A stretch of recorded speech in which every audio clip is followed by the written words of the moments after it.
Oh, do you have a packet?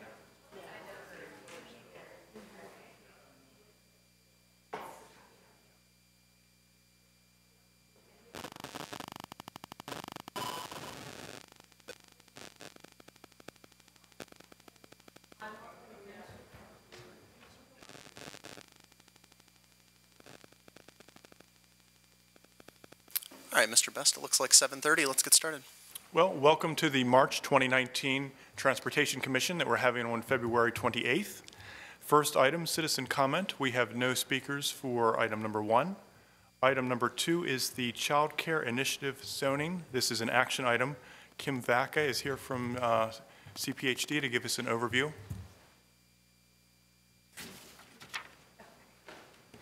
Hi, thank you for having me. Tonight, I will provide an update to the presentation that we gave to you all at the November Transportation Commission meeting regarding the proposed zoning ordinance amendment associated with the Child Care Initiative. Since the November meeting, staff has modified our recommendation related to the parking requirements component for child care centers. Staff is proposing to amend 13 sections of the zoning ordinance to align with the recommendations outlined in the CCI action plan in order to increase the availability, accessibility, and quality of childcare in Arlington.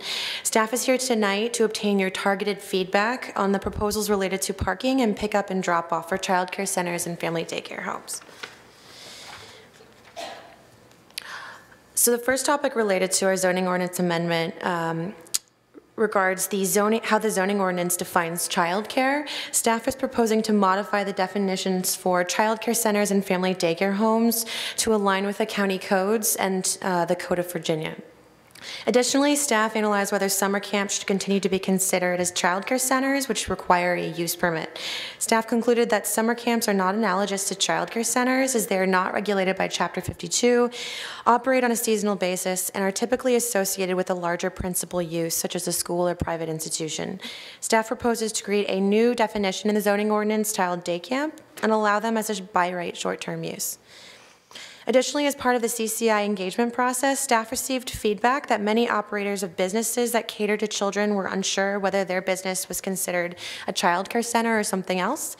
Staff's proposal recommends clarifying that the items listed in the third box, which is dance, art, fitness, wellness, gymnastic, or music classes, for children are retail personal service uses and not child care centers. The next topic addresses the development review process and maximum number of children permitted in family daycare homes. Currently, Arlington County permits up to 9 children, while the Virginia Department of Social Services allows up to 12. Arlington County and the City of Alexandria are the only 2 jurisdictions in the region that do not allow up to 12 children in family daycare homes, including those jurisdictions in Maryland and DC. In order to increase the supply of childcare in Arlington, staff is recommending to increase the maximum number of children from 9 to 12 in family daycare homes.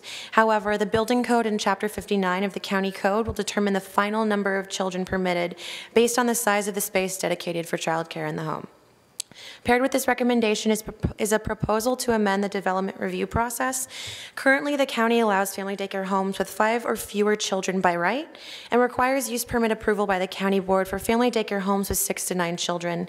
Staff proposes to allow up to 9 children by right and require a use permit for 10 to 12 children.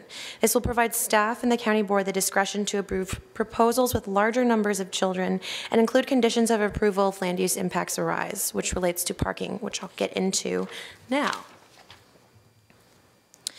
So because staff is proposing to increase the number of children allowed in family daycare homes by right, staff proposes to create new use standards that will codify many of the existing permit conditions used today.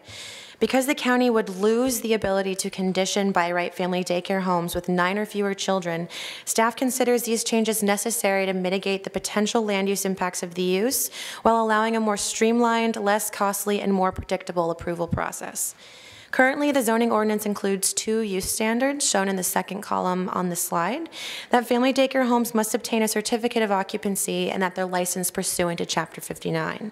Staff is recommending to remove these superfluous standards and create 5 new use standards for family daycare homes. The first 2 standards apply to all family daycare homes, which requires that parents and/or providers escort their children to and from the home, and that if an on-site outdoor play area is provided, that it is fenced or walled or has a combination of fence and landscaping. The last 3 use standards apply to only those homes which care for 6 to 12 children, which are typically those homes that are townhouses or single family or larger. Apartments only have 5 children or less. Typically, it's only 3. These standards require that the applicant provides contact information to nearby civic associations, that they provide 1 off-street parking space for pickup and drop-off, as is currently required by all use permit conditions for family daycare homes today, and that pickup and drop-off is accommodated and managed so that queuing of 2 or more cars does not occur on public streets or impede access to neighboring properties or driveways. Staff is not recommending to allow flexibility from providing 1 off-street parking space, as we believe the space is necessary to mitigate pickup and drop-off and parking impacts on the surrounding neighborhoods, and has also proven to be an effective mitigation strategy for family daycare homes with 6 to 9 children today. The 4th topic discusses technical changes to the zoning ordinance. The first recommendation essentially allows family daycare homes in the RA 716 zoning district. Secondly, staff proposes to modify the use permit review process for childcare uses only, including childcare centers and family daycare homes. While the use permit process has been modified over the past few decades, the current practice involves county board review in a 1-year, 3-year, and 5-year cycle after approval of a use permit. Staff recommends modifying this process to require county board review at 1 year and an administrative review at 3 years. If issues arise, staff can recommend elevating the use permit up to the county board.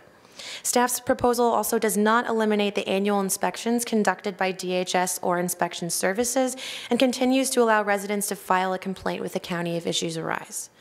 Lastly, staff proposes to amend the zoning division consolidated fee schedule description of family daycare homes to align with our overall recommendation. Okay, now into the good stuff. The final topic we are going into tonight addresses parking requirements for childcare centers.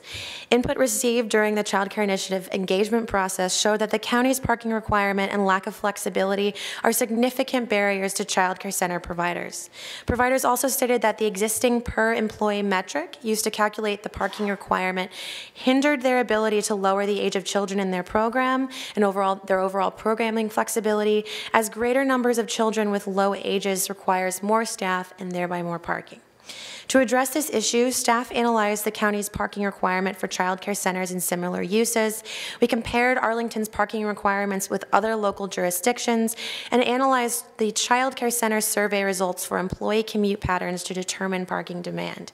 Staff concluded that the county's parking requirement is too high and initially recommended a parking ratio of 1 space per 6 children that was based on parking demand and the zoning ordinance parking requirements for similar uses. This is what we presented to you back in November. At that meeting, many commissioners expressed an interest in either allowing the private market to determine parking needs or at a minimum reducing the proposed ratio.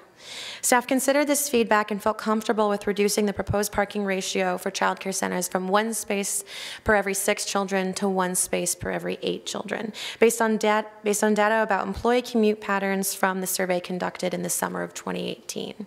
The proposed ratio will reduce the parking requirement for childcare centers in the majority of cases while accommodating staff parking and pickup and drop-off needs. The proposed parking ratio almost halves the current parking requirement for childcare centers based on the assumptions that we used in this chart.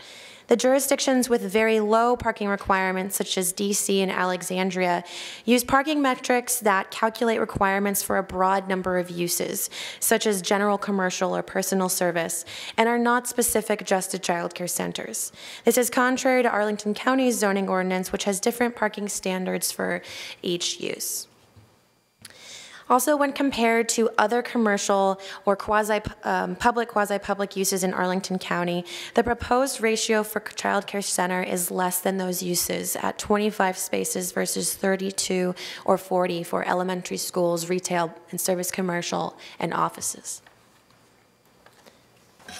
Paired with this recommendation, staff recommends allowing the county board the ability to modify these parking requirements through the use permit process, which they cannot do today. Outside of the site plan process, the county board cannot modify the number of spaces for child care centers, a practice that is allowed for restaurants, offices, and other commercial uses. But the county board can currently allow off-site parking. Staff's proposal would allow the county board to maintain the ability to allow off-site parking and also allow parking reductions if the child care center is located within a third of a mile radius of a metro station entrance or a bus stop along a high-frequency bus route.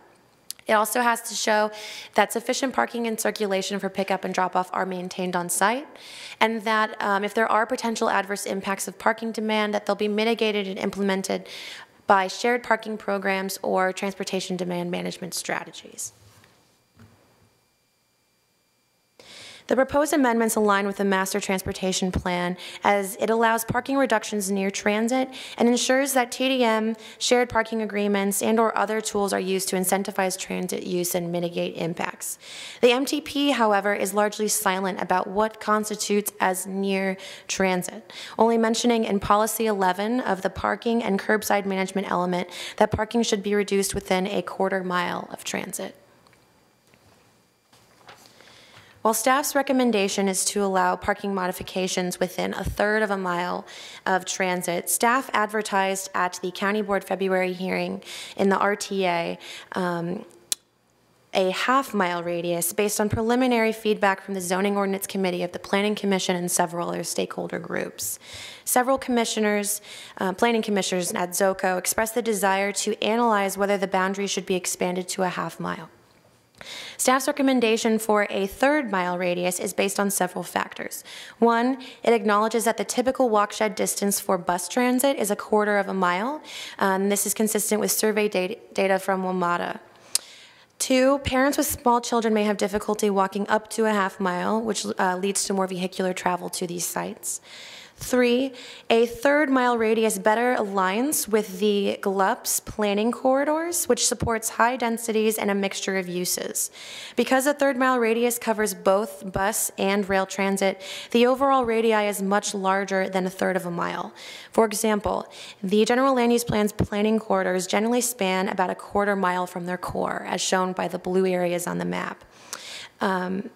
However, the third-mile radius only almost completely covers this distance because it's covering both bus and rail transit. Four, at a half mile, access to bus transit along Lee Highway and Columbia Pike can become limited. And lastly, properties within a third of a mile and a half mile along Lee Highway and Columbia Pike predominantly have land uses and densities not considered supportive of transit use at 10 units per acre or less. Staff is also trying to be cognizant of the plethora of sections related to parking modifications in the zoning ordinance. The zoning ordinance does not use consistent methodologies to determine how parking reductions may apply. As shown in this table, there are 10 different sections that have varying standards dependent on the type of use requesting modification and distance from a metro station entrance. Because undertaking a comprehensive analysis of Arlington's parking regulations is outside of the scope of this child care initiative, staff is recommending a streamlined radii of a third of a mile for both rail and bus transit in an attempt to reduce the number of variations in the code. Additionally, the vast majority of these standards were adopted in the late 1970s and early 80s, and research related to transit-oriented development has progressed since this time. Staff's recommendation better aligns with current TOD best practices, increases the radii allowed for parking reductions for child care centers above the radii for other uses as shown by the 500 feet and 1,000 feet on the second column, and allows parking reductions for uses near bus transit, which all other sections do not allow. So next steps, right now we're considering feedback via email to cci@arlingtonva.us. We are coming to you all today and going to the Planning Commission on March 4th and then to the County Board on March 16th for final consideration of changes to the zoning ordinance and local child care codes. And this concludes staff's presentation. Thank you very much. Mr. Best, do we have any speakers on this item? No speakers for this item. All right, thank you very much. Any commissioners have questions for staff? All right, can you speak a bit to the quote-unquote assumptions used in this chart? I know it's based on a 10,000, a hypothetical 10,000 square foot childcare center. Can you tell me more about the hypothetical childcare center chart is based on? Sure. We made assumptions for what would constitute the net square footage of 10,000 feet. And then we used the building code regulations, which require that childcare centers provide 35 square feet per every child. Is how they determine how many children can be in a childcare center.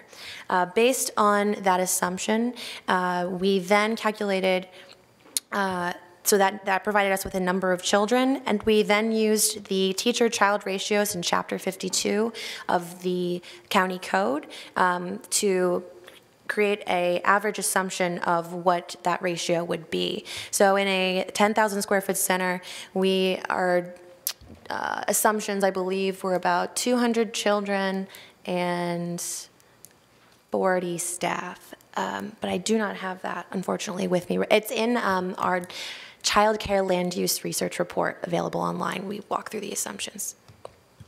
Great, thank you. And then you said in most instances, this new ratio would result in a lower parking requirement. Do you happen, so does that mean there are instances where it would result in an equal or a higher parking requirement than the old zoning ordinance? Yes, for Montessori schools, they have much higher, or I guess lower parking ratio, teacher-child ratios than a child care center that is regulated by Chapter 52. So Chapter 52 has relatively high teacher-child ratios, where Montessoris require less teachers per the number of children. So because of that, by translating from a 1 space per number of employees to 1 space per 8 children, there could be instances where the number of parking spaces go up for Montessori schools because the ratios work out that way. There are not, out of the number of total child care centers in the county, there are not many instances where this will occur, but we just want to be upfront and open that this is a possibility. All right, thank you.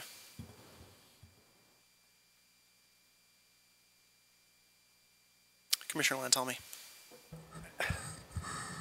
I guess I'm still a little concerned that we're requiring too much parking. I do like that we have the flexibility.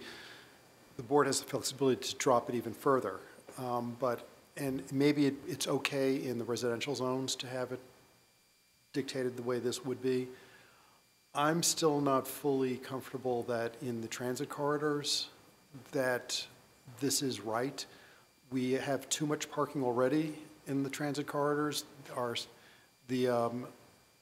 Study after study seems to be showing that those parking garages in our buildings all along the metro corridors tend to be underutilized.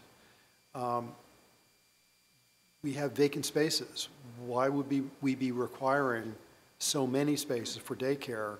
I know my experience when I've driven into garages down in Roslyn for a daycare center, middle of the day, there's lots of empty spaces. It's never an issue.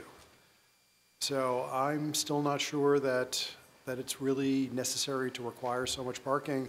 I'd rather have that money be spent on salaries for the employees rather than for providing unused parking. It's my sort of editorial comment, I suppose. Commissioner Calkins. I think I'm going to add to I appreciate that it's lower parking than the last time you came to us, and I do understand that Alexandria and the District of Columbia do set their standards differently than us, but there are comparable counterparts in this region, and they're at single-digit parking spaces for the same amount of gross square floor area, and we're 5 times, and depending upon how you do the math, 6 or 4 times more, 8 times more than either of those 2 jurisdictions. And I just don't feel like we should be planning for parking as much as this is doing. I know we talked before about not having a parking minimum because the providers know what they need in order to both have their parents be able to pick up their children as well as where their employees are coming from. So I would just challenge you to create a number that is more flexible than this, because 24 parking spaces is a significant amount of parking. Can I address these comments, if that's okay? Absolutely. Thank you. I have an extra slide that I didn't go through that addresses how we arrived at 1 space per 8 children, if that may just help provide additional clarification.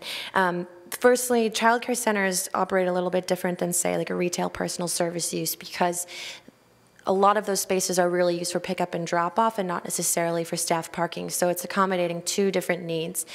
We looked at a childcare center with 100 children and the type of employee child ratios that would be used for that center. So if a center had all infants or 2 years and younger, that's a 3-to-1 teacher-child ratio, which would generate about 34 spaces based on today's requirement of 1 space per every employee. If that same child care center had all children 4 years and older, which has a much higher ratio of 10-to-1, then that would only require 10 spaces because that's only 10 staff. So the average of the 2, you know, child care centers typically have a range of children, so we just took an average of 22 spaces would probably be needed for a child care center with 100 children based on the age of those children. In our child care center survey that we administered in the summer, we asked the directors how their employees are commuting to work. And the responses outside of the metro corridor were that 64% of staff, or I'm sorry, inside the metro corridor, it was generally based on like the commute patterns inside and outside of the metro corridor were about 60% of their staff are driving alone. Lower in the metro corridor and higher outside, as we would guess, because of transit proximity. So what we did was we took the 22 spaces that could be generally required for a childcare center. We times it by 60% because that's about how many staff are driving to work, and that equals about 13 spaces, which is 1 space per 8 children. So that is based on the data we obtained from the childcare survey, the number of spaces that could accommodate staff based on commute patterns today. This we felt was necessary mostly for those childcare centers that aren't in transit corridors, and we felt that by allowing the county board to have parking flexibility and to modify this requirement in the transit corridors to go even lower, although employees that are not driving to work, it's only a 4 percentage point difference than the 60%. So it's not a huge difference between the number of employees who are commuting by car and who aren't in the metro corridor. Commissioner Weinstein. Thank you.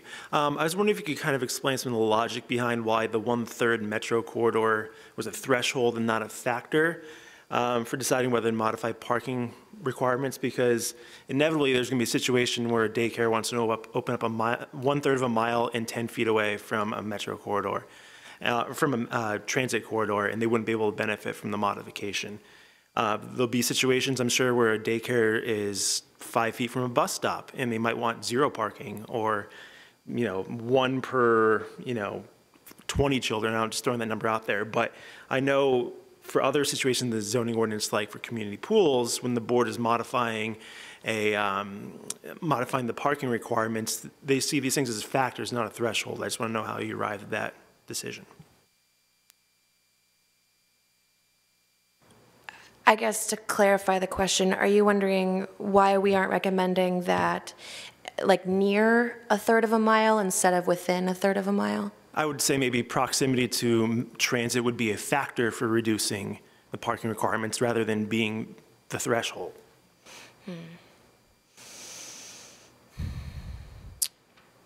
That's a great question. I don't know if I have a response to that. I think, typically in the zoning ordinance, so this chart on this slide outlines how we generally allow parking modifications today. And so if you go through the first 8 rows, generally our zoning ordinance states a use such as restaurant or retail and service, and it says if you're within 1,000 feet of a metro station entrance, then you don't need to provide parking. And you can either do this by right or by use permit. And this is how most of our parking reductions are written in the zoning ordinance, and our recommendation aligns with that general philosophy of if you want to reduce your parking, you need to be within a certain proximity of transit, and then go from there. So we felt comfortable using that metric, especially considering that we're going above the distances used in our zoning ordinance, which, like I mentioned, were adopted in the 70s and 80s, and are also allowing parking reductions near bus stops in addition to metro station entrances. I don't know if that generally answers your question, but it kind of just aligns with what our current practice is today. Commissioner Calkins. I guess this number is still just not sitting with me, and I have a lot of theoretical what ifs.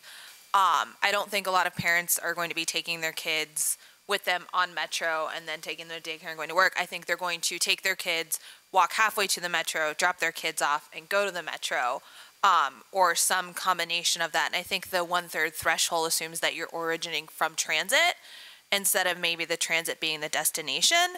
So I think it becomes a little bit too restrictive on where this ratio can be applied. And if you are creating a less flexible ratio than our typical half mile for Metro, then I'm very concerned that it is, to my fellow commissioner's point, a hard threshold instead of a proximity, just because I'm thinking like if you live, you know, halfway between the daycare and the daycare's halfway between your house and the Metro, you're not pushing your stroller or taking your child with you that far, you're doing it half the way, or same thing to the bus stop. And I just think it's a little too restrictive to have that tight of a threshold around our high quality transit stations that we've invested significantly in. And I'm trying to think about the space. I know how big parking spaces are, but 24 spaces is still a lot of parking. They're probably going to be in shared use garages if they're in the Metro corridor where people are coming in and going. And I would like to see a lower number.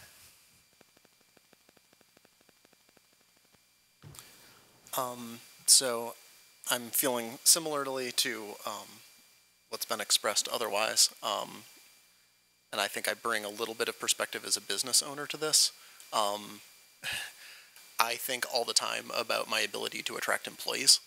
I have trouble attracting the right employees at my Springfield location because I generally find that the people who want to apply for jobs in my Springfield location live in the District of Columbia and don't have cars and don't have a way to get to my Springfield location. I don't generally have trouble with attracting people to my Arlington location, despite the fact that parking in the parking lot at the Lee Harrison Shopping Center is a giant pain in the butt all the time. Like, I wouldn't locate to a place where I didn't feel like my customers couldn't get to me and my employees couldn't get to me. So I feel like all of this math is lovely math, but it's like going into a business and saying, what's your median wage that you pay your employees? And I would say, I don't know, $22 or whatever, and say, okay, now that's the minimum amount we're going to require all dance studios to pay their employees.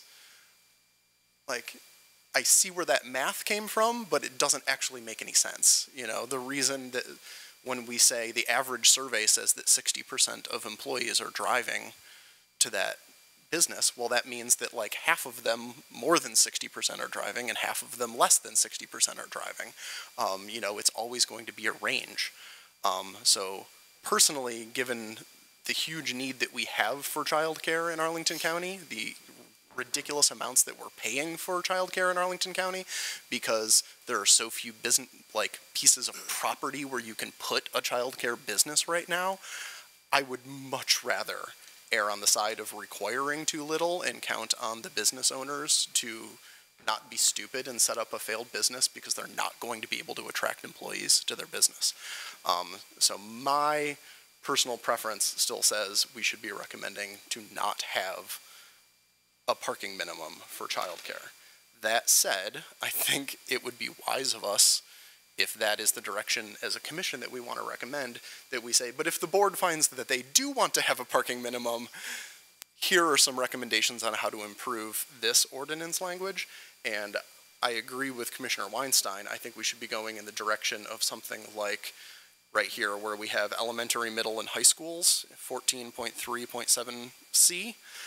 If you look there in the zoning ordinance, it basically says during the use permit process, which childcare facilities need to go through the use permit process, the county board can reduce their parking ratio if it finds one of the following things. And one of those things is that they have a sufficient plan, a TDM plan in place to make sure that reducing the parking in this amount isn't going to be a detriment to the neighborhood because of proximity to metro or proximity to bus, or it's a childcare ordinance in an incredibly dense area where there's enough people who live within a block that can satisfy, they can completely fill that childcare center with their children.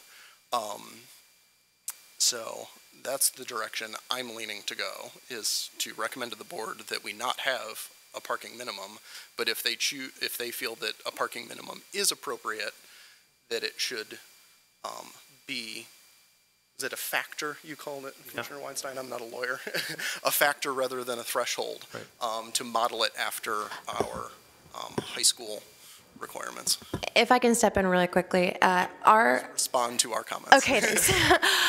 Our current proposal actually is modeled after the school's language in the zoning ordinance. The last section where we talk about potential adverse impacts of parking demand mitigated by shared parking programs and TDM strategies. They also have to submit a parking management plan or TDM plan as part of the child care center parking proposal. So if you were to recommend aligning with the school's modification, that is our recommendation, is to say if you wanted to modify the parking requirement, here are the steps outlined here. We went one step further than the schools and created a distance to a transit stop or station, so that's where we defer, but it overall aligns with the schools. I do want to say that we did hear you in saying that you prefer to allow the private market to determine the parking requirement for uses, and we considered that as an option. The reason we are not recommending that today is because our zoning ordinance currently is not set up that way. All of the uses in the county currently have a parking minimum. We don't have any uses that do not require parking, except for the exceptions as outlined here. And those can be by right processes for restaurants or for grocery stores up to a certain square footage, or for some retail and service commercial uses, but every use has a parking minimum. We felt that if we were to go down the route of not requiring parking minimums, that would be a larger comprehensive study of our parking requirements in the zoning ordinance and shouldn't necessarily be tied to the child care initiative and the efforts here today. I think we can definitely elevate your requests, and have done so in our staff report, that this is something that the Transportation Commission would like to see in the future. We just did not feel that the child care centers should be the use that begins that process, especially considering that at almost every hearing to the county board, there are a significant number of people in the surrounding neighborhood whose #1 issue is parking and pickup and drop-off impacts. And I've seen these hearings last for many, many hours about the potential impacts of the use, even with parking management plans or transportation to management plans for that center. Commissioner Lantalmi. Well, the zoning ordinance could get taken care of by just raising the number really, really high. So, that we could deal with it, a de facto no parking requirement just by making it very high. And I could also see a compromise, because I do understand the concerns of the residential neighborhoods where there is daycare in a house. Maybe the compromise would be keeping a minimum in an R for daycare centers in an R zone. But I get back to my concern is in the metro corridors, that Those are in office buildings, they're in apartment buildings, they have structured parking, that this is something that it is raising the minimum way, way high, so it's de facto whatever you feel is appropriate, would, I think, work very well there, and you're not going to get objections from people who are living or working in those corridors about this. So that's the way I would look at it. I could divide it up between the R zones and the rest of the county. Commissioner Weinstein. I just want to follow up too. I mean, we did a zoning ordinance amendment last year for community pools, which tracked this pretty closely. The difference, of course, was proximity to transit was, again, a factor, not a threshold. And it had a lot of the same concerns about proximity to residential neighborhoods, pickup and drop off, all those sorts of things. And I think the thought process behind that, again, was if the board's reviewing a use permit, which is different than by right, which, you know, in this chart here, by right is about whether parking in these reductions would be required at all. That's the thought process. You're not going for a county board approval. If the board, during the use permit approval process, decided it's appropriate for this situation to have 1 per 10 students and 10 children instead of 8 because of their PMP, because of the way they're managing the drop-off, it's appropriate in that situation. So I think it would be productive to look at what happened with the most recent zoning ordinance amendment for community pools, because I see a lot of similarities.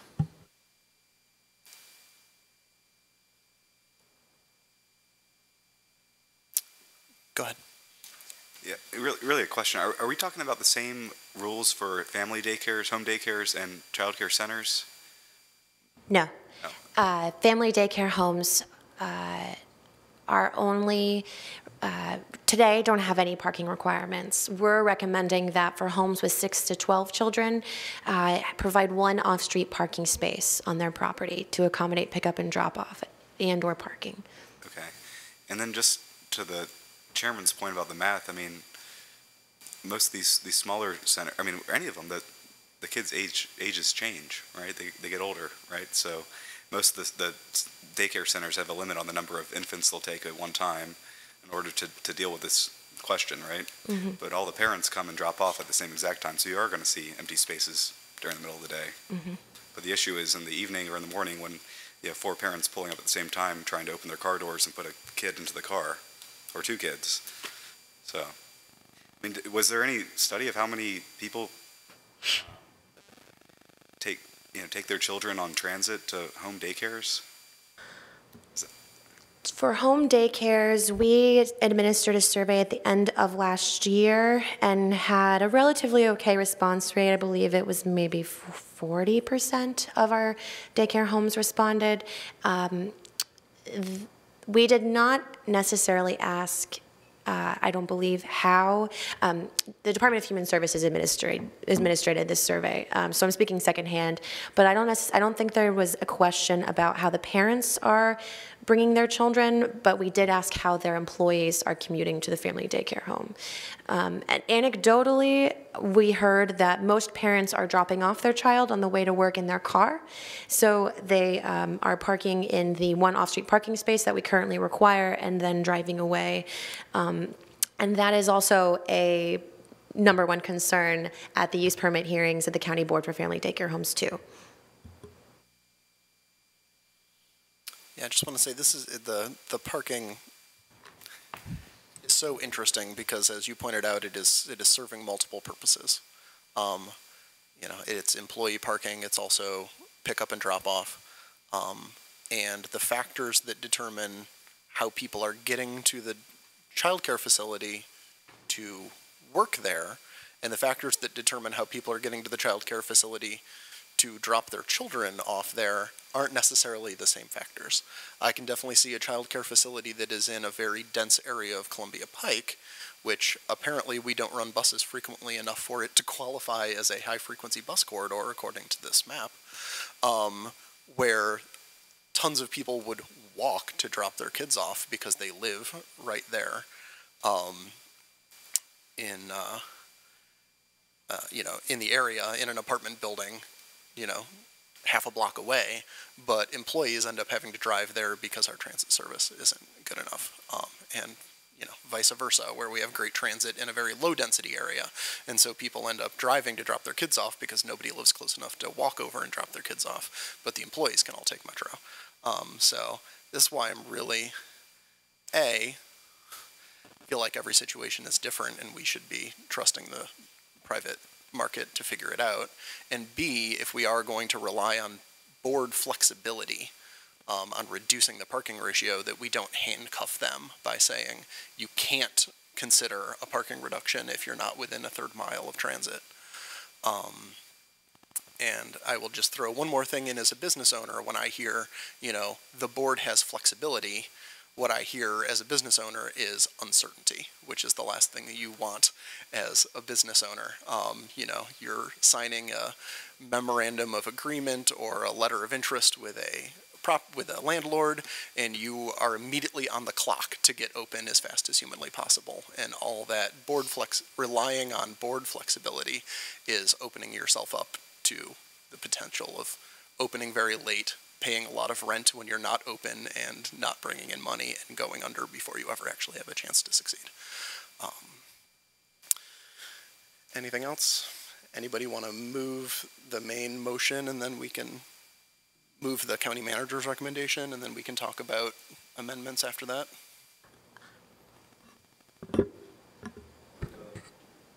Move the main motion? The county manager's recommendation? Yes. We don't really have the county manager's recommendation. We appear to have the RTA board report. That is true. That's the RTA, which already happened at the last, sort of at the last board meeting. At the February 23rd board hearing, and we're going to the county board March 16th, so it is still in draft form.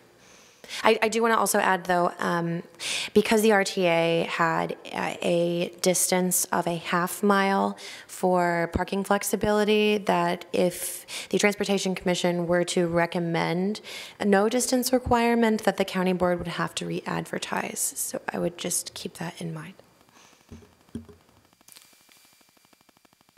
All right, I will take a stab at the main at what the county at the main motion here. Leaving myself the flexibility to potentially amend my own motion later. I would say the Transportation Commission recommends that the county board adopt amendments to the Arlington County zoning ordinance, sections 4.1, 5.1, 6.1, 7.1, 8.1, 11.1, 12.2, 12.4, 12.9, 12.10, 14.3, 15.2, and 18.2 as outlined in our county board report dated February 15th, 2019. I think that's sufficient. Would anyone like to second that? I did. Okay, we have that before us. Would anyone like to discuss that motion? Or I will point out that the board report here shows a half-mile radius, just so we know what we've moved at this point. Would anyone like to discuss that motion or offer an amendment? I'd like to discuss the motion a little bit. Commissioner Yeri. I'd like to discuss whether or not we can remove under Article 14, 14.3.7, looks like C2A1, which reads, the major portion of the use is located within a 1/2 mile radius of a metro rail station entrance or a bus stop along a high-frequency bus route. If we could just outright remove that section and therefore eliminate the distance requirement within it. Page 18, sorry. What is it? It is way in the back, page 18. Yes, Article 14 under Site Development Standards, Section 14.3, Parking and Loading. Following that. What page? It says 18 on the bottom, but it's 18 within the ordinance. Multiple page 18s. Looks So like it's split between the board report and the ordinance, and it's page 18 in the ordinance. Just to clarify, Commissioner Yeri, are you asking whether the commission is interested in recommending removal of that, or whether it is legally permissible to do so? I am curious about I'm curious about the second question because it has already been, the RTA has already gone through, and it sounds like it would have to be withdrawn, and then there'd have to be another RTA that would go through, and would we have to hear this again, or in my experience, and I'm happy to let staff weigh in on this, people rarely are interested in saying for sure other than the county attorney, whether a particular change in language is a narrowing or a widening. Is that what, is that the legal issue with the RTA? I'm looking at other lawyers. They're not going to talk. No, didn't think so. So I have always operated under we should make our best recommendation and let the board and the lawyers sort it out at the end. But if staff wants to weigh in, I'd be happy to hear. So I think I agree with your assessment there, which is the commission could recommend to the board to go beyond what was advertised and remove the language about the location. That would require another advertisement likely. I'm going to say likely because I am not the county attorney. And it could either be done in concurrence with all the other adoptions or as a separate action, and the board could consider its approach to doing that. Is that helpful, Commissioner Yeri? It is. Commissioner Weinstein. I was wondering if the commission would be open to possibly amending the 1/3 mile radius to within 26.2 square miles of a metro station entrance or bus stop. You mean a marathon distance? The whole county. The whole county. Yeah. I mean, I don't think we could say square because that's not a distance, but I would certainly be amenable to that number change. I suspect the county attorney, if they consider striking it, requiring an RTA, would probably consider increasing that number to also require a new advertisement. Commissioner Clement. Yeah, well, I feel that equity requires us to not adopt any requirement that is more stringent than what we require of the schools. I understand this proposed parking requirement was predicated on what we currently require, or what the school, I guess what APS requires. So I just would like staff to clarify that issue. That is whether or not this requirement is comparable to what is required of the schools. That is a fair question. Our parking requirement is less than what is required of our elementary schools. However, the ability to modify the parking ratio for elementary schools does not set a certain distance to transit or any distance to anything else. We felt, though, based on our extensive community engagement efforts over the past year, and from the surveys to community meetings to charrettes, that a parking requirement, one, was necessary, but that, parking and pickup and drop off is the #1 concern from local nearby residents, neighbors, and businesses. And so we felt that, one, we are already reducing the parking requirement for childcare centers well below what is allowed today, but two, that additional modifications really should be centered in areas that can support other modes of transit or other modes of transportation, such as our metro and bus stops.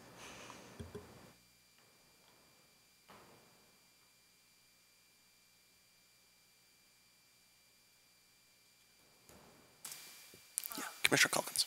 I'm inclined to get rid of the whole distance to transit, just because we're going to come up with an issue where something's just on the other side of whatever buffer, whether we say, unless we go with the entirety of the county has the ability to do this. I think we should just say that everybody has the ability to modify it if they've done these things and remove the distance to transit. Because I think we're just going to go into a case where we're going to have someone who's just on the other side, or that since we've already created such a high park, if we don't modify the parking numbers, it's going to be too much work to go in and try and modify it. So they're just going to do whatever they have to do, and we're going to end up with parking that's unnecessary and to excess. Commissioner Yeri. I think compared to what we have right now, I'm inclined to agree with that, but I also do very much hear Mr. Slat's point about the concern of a business owner basically being up to the use permit roulette wheel. So I think, yeah, I think your alternative is better than what's here, but that still does worry me. I completely agree that the number is too high. All right, I would like to offer an amendment to the motion before us. I move that the Transportation Commission amend the existing motion to add, with the following exceptions. 1, that the Transportation Commission recommends completely striking the parking requirements for child care centers. 2, that the Transportation Commission recommends that if the board decides that a parking requirement is appropriate for child care centers, that it allow itself the flexibility to reduce parking minimums anywhere in the county, rather than constraining itself to within a specified distance of transit. I'll second that. All right, seconded by Commissioner Lantelmi. Is there discussion of that amendment? We have a third recommendation if they decide not to strike the parking requirements that we think would be appropriate.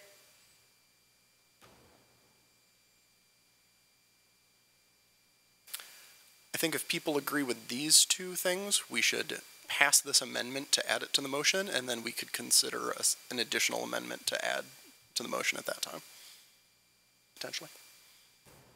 Any other discussion of the amendment? Could you restate the amendment? Yes. I move that the Transportation Commission amend the motion before us by stating, with the following exceptions. 1, that the Transportation Commission recommends completely striking the parking requirements for child care centers. 2, that the Transportation Commission recommends that if the board decides that a parking requirement is appropriate for child care centers, that it allow itself the flexibility to reduce parking minimums anywhere in the county rather than constraining itself to those within a specified distance of transit.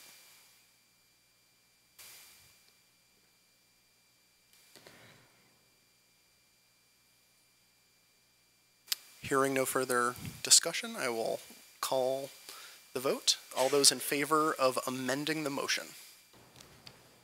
1, 2, 3, 4, 5, 6, 7, 8, 9. All those opposed? 1. 9 voting members to 1. So that amendment passes. Is there further discussion on the motion as amended or any further amendments?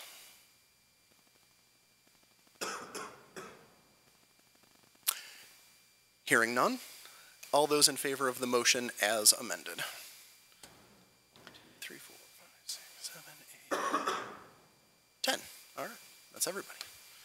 All right, that is it then. Thank you very much for coming and presenting again, and thank you for the progress on this.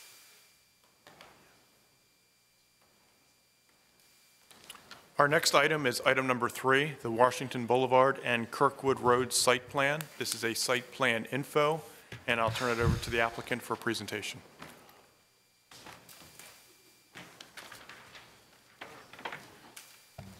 Good evening. I'm going to give us a moment here to make sure we're set up.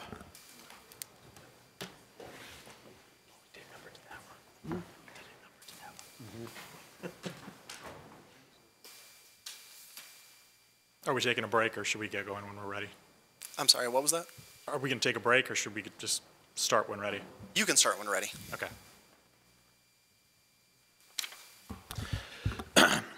Good evening, Nicholas Cummings here with Walsh Colucci, representing the applicant on this project. Wells is going to be the star of the show tonight, and I'll let them take over in just a moment, but I wanted to give a few brief introductory remarks and just a bit of an overview.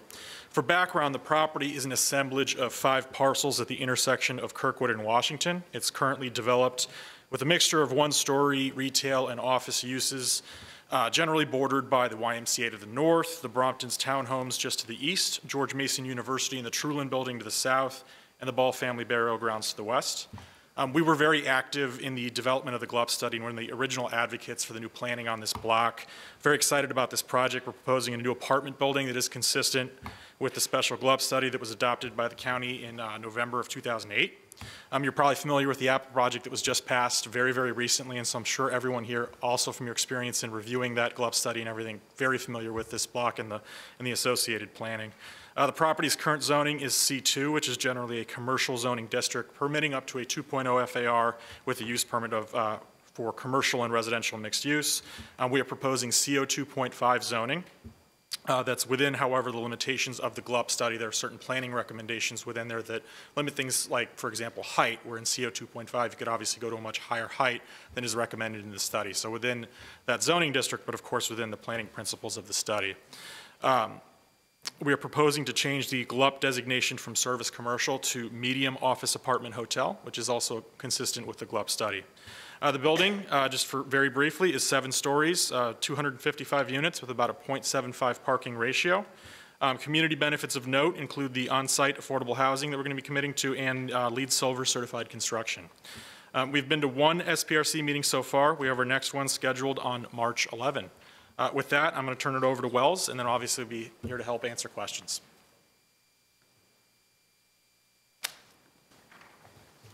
Hi, good evening. I'm Chris Cabot with Wells & Associates, and we're the transportation consultants for the applicant here in Washington and Kirkwood.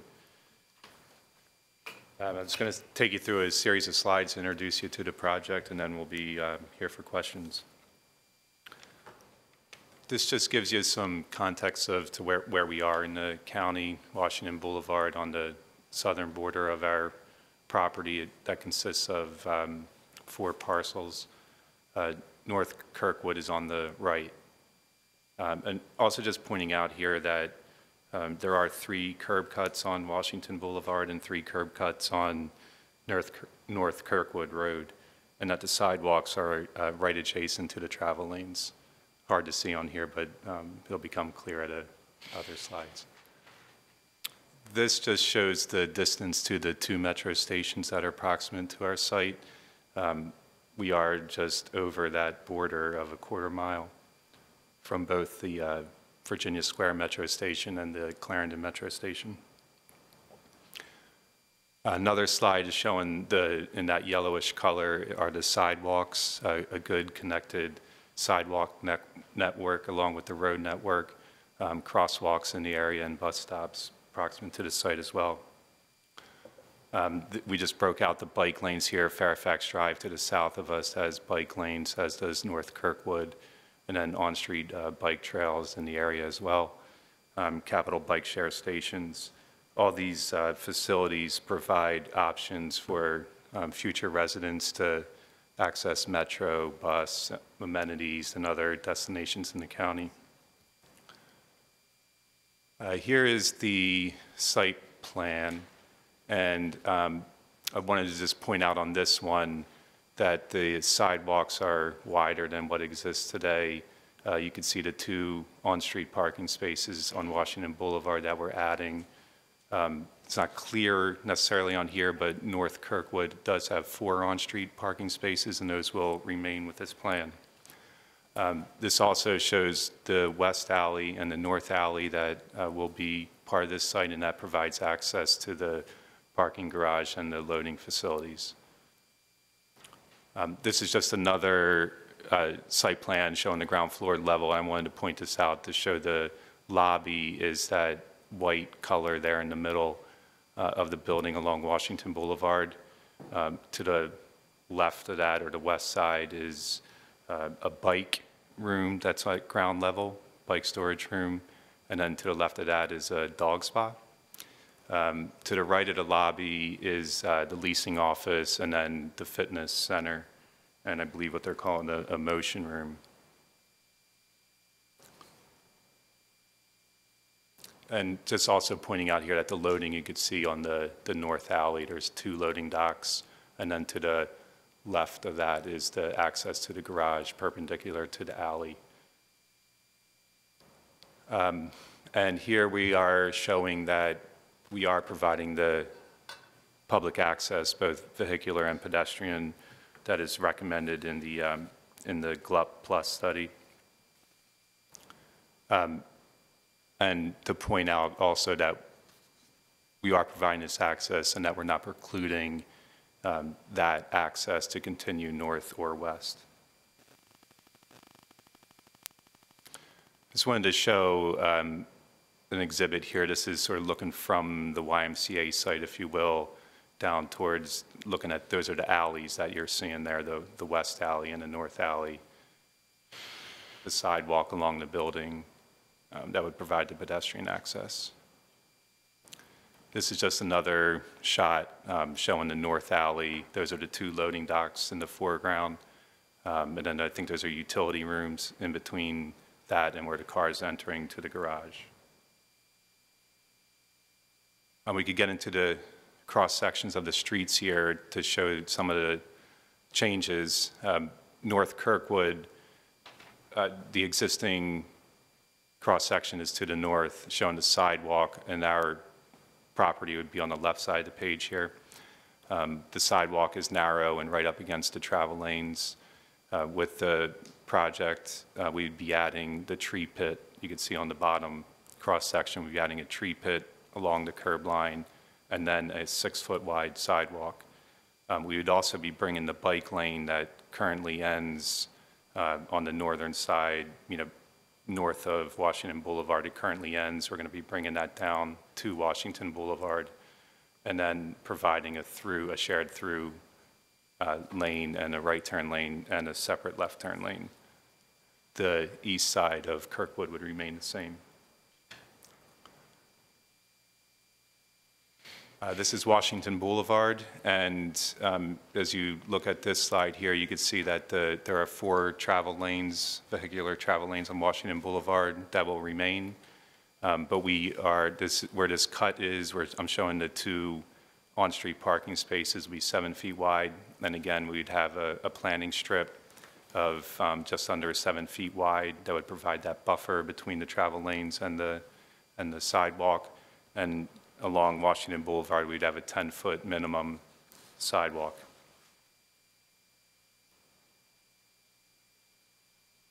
Now, these are the alleys, the cross sections of both the alleys, the north on the top. They'd be 20 feet wide for the travel lanes.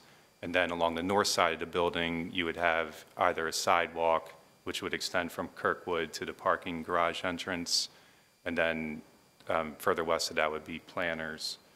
And then along the west alley, along the building face, you would have a 5-foot clear sidewalk, and then you would have tree pits along that as a buffer from the 2 10-foot travel lanes. And then there's some landscaping before, because then there would be existing grade, but a retaining wall in some parts.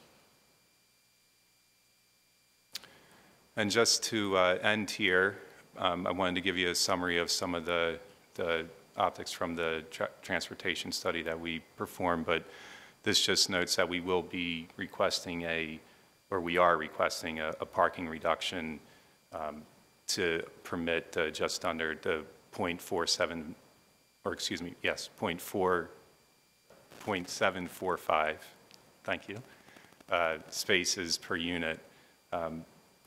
While this isn't within those boundaries that's set in the off-street parking guidelines for the RB corridor, we are just across that border. If we were on the south side of Washington Boulevard, that would apply to us. And given our distances here, just outside that quarter mile, but in that range of a quarter mile to a half mile, in those guidelines, that gives you the ability to park at a range of 0.3 to 0.4, as low as that. For the loading, we are providing 2 loading spaces, and that's what is required. And then I wanted to show you the trip generation here, and I'll speak to the vehicle trips because that's what our capacity analysis is on, but we would be, with the mode splits, we would have 72 AM peak hour trips and 88 PM peak hour trips. If you would theoretically compare that to the uses that are on the site today, we would only be adding 37 AM peak hour trips and only 7 PM peak hour trips. We did submit a transportation study and a preliminary TMP. They are currently under review, and with that, we're here to answer any questions that you might have. Great, thank you very much. Does staff have a presentation to add? I just have a few points to go over as we look ahead to continuing the SPRC process. The project has been to the first SPRC meeting, and I believe it's next week is the second SPRC meeting. Is it next week? The 11th. The 11th, sorry. So the 11th is the second SPRC meeting. So we invite you to come and participate and provide comment. There are a number of areas that staff continues to look at, some related to transportation, some not, but still important to understand. The utility undergrounding, as they've proposed, is one issue we continue to look at. There's some utilities that remain along Kirkwood. The stormwater management and stormwater issues associated with the vacation of the existing large storm structure that goes through the middle of their site, and how that gets reconstructed and what other mitigations there are. If you're familiar with this site, one of the unusual factors is that the intersection of Kirkwood and Washington Boulevard is not the low point for this area. There's a low point right about midpoint of this site. From a stormwater perspective, that's very challenging. And so we have to address what's called overland relief for very large storms. It's an element of sustainability and resiliency where we want to make sure that when you have a 100-year storm or something greater than a 10-year storm, water can not flood the building or adjacent buildings and run either down your streets or otherwise an overland relief area. And so that's why you see the large building setback and separation between the face of the building along Kirkwood Road. So that's an area that we continue to work with the applicant on and has been a key element of discussion in SPRC. Working with the applicant and YMCA to ensure that the appropriate east-west configuration can be achieved, and how that occurs when the YMCA redevelops. This site starts to get into a much more tricky topographic situation as compared to what you reviewed last month at the American Legion site. So the topography is going to become a bit of a more of an issue at this end of the block. The applicant identified the reduced parking. And then we're going to continue to look at the appropriate cross-section for Kirkwood such that the bikes are handled appropriately all the way through the intersection, and appropriate connection can be made in the future on the block to the south, which is a missing link from a bike network perspective to the main facilities in Fairfax Drive. And so we may even have some recommendations for what that southern block should look like if there's a temporary, let's say, low-cost changes that could occur there. So that went on for a while, and I appreciate listening to staff's thoughts. Mr. Best, do we have any speakers on this item? All right. Commissioner Lantelme, you want to kick things off? Yeah, I do have one question about the traffic study. You said the existing uses, that sport and health has been closed for quite a number of years now.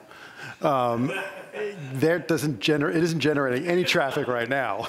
So are you using it from when it was being used and it was generating traffic? So I'll pipe in here because I'll deflect from the applicant having to answer sort of that's the way we do it question. We allow them to take credit for uses which are already permitted. So if they got another sport and if they didn't build this and they got another sport and health in there, that's what the traffic would be. And that's how we compare that. Okay, so it's not the zero use right now. Correct. Okay. Commissioner Mansour. Thank you. So the 190 parking space, does that include the visitor space, or is it the designated for the residents? Go ahead, you can. Yes, it's inclusive. It's the parking on the site, and generally when we do this with site plan projects, it's inclusive of visitor parking. And then if owners wanted to chime in on just how that's managed or not, they're welcome to. But Chris. I think at a minimum, there would be the 10, approximately 10 visitor parking spaces. That's a recommendation also out of those guidelines. But some of those spaces would be for visitors as opposed to all being for the residents. All right, I'm asking the question nobody ever expects out of me. Why only 2 on-street parking spaces on Washington Boulevard with such a long frontage? So, let's see. Let me see if I can you pull up the. So, from where the trees are on the eastern edge, so the right, say, third of the trees, the first 4 trees, those have to be there because that's where the storm pipe would be. So we can't really push the trees over the storm pipe. So we want to keep the trees instead of achieving parking. And then we're working with the applicant to push the buyer retention that's adjacent to that very last unit on the left-hand side, see where that can go somewhere. It does provide a nice buffer between the sidewalk and a unit, but we'd like to achieve as much on-street parking as possible. We'd also like to achieve a continuous future condition where it looks like this whole block was built out with on-street parking to the north instead of going up and down, up and down. And so we're going to try to fix that. Okay. And then my other question is, I think the applicant said, no. I feel like here it says 8-foot minimum clear sidewalk, and somewhere else in the presentation it said 10-foot minimum clear sidewalk on Washington Boulevard. Where are we actually at? We are at 10 feet for Washington Boulevard. Thank you. Commissioner Yeri. Hi, thank you. I just had a question about the parking ratio. Given where this site is and how it's so close to everything, transit, grocery stores, jobs, everything, why is the parking ratio so much higher than the recommended guidelines that were adopted not too long ago? Well, I mean, obviously, we look at this with a bunch of different factors, and I think that it's really important for ownership to build a building that they think is going to be successful, and they base these things on market research, you know, real rational sort of scientific sources. I mean, Garrett, do you want to, anything to add to that other than that? I mean, you've looked at this and thought about how this can be successful, how it'll lease, and who wants to live here. I'll note, of course, that there's always, from a policy perspective, attention in the county over, you know, how much parking to provide or not. But I think that what we did here was go in with what we thought was going to be successful, what we would be comfortable with, and that's how we arrived at the number. When will any of that research be available for us to look at? I mean, Garrett, what do you think? Sorry. When the red light is on, you're good. Hit it. There you go. You're good. Sorry. We'll get that to Nicholas as soon as possible and get it over to the commission. Yeah, I mean, I wouldn't jump at releasing something that was some sort of secret, confidential market research or something like that, but I think that we could probably put something together that reasonably demonstrates what the rational thought process was behind the ratio. Right, and I asked because, I mean, it is research being used to determine a number that's a part of a public process, so I think it is of benefit to the county, to the commission, and everybody, every other interested stakeholder, to be able to see that and understand how that was arrived at. Sure. Commissioner Lantelmi. For the sidewalk, you mentioned it's 10 feet. Now, does that include the pinch point at the corner of Washington and Kirkwood, or have you resolved that pinch point with the water retention facility or the water flow facility? We did. We have come up with a design that provides the 10-foot sidewalk around the corner. Very good. Thank you. Commissioner Weinstein.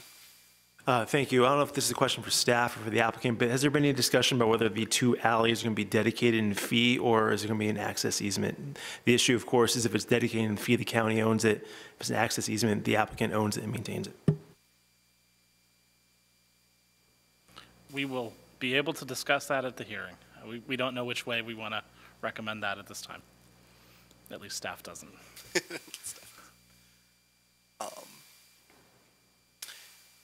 Do you have a rendering from, I guess it would be the southeast corner from Washington Boulevard or from Kirkwood? First slide, good. Our, let's see what it looks like and if it answers your question. That's my concern. And take a look and let me know. We have a lot of renderings. I don't know what we have on us right now. No, that's perfect. Thank you. I just was, the topography there is weird, and I was having a little trouble picturing how the building and the street interacted, but that's very helpful. Thank you.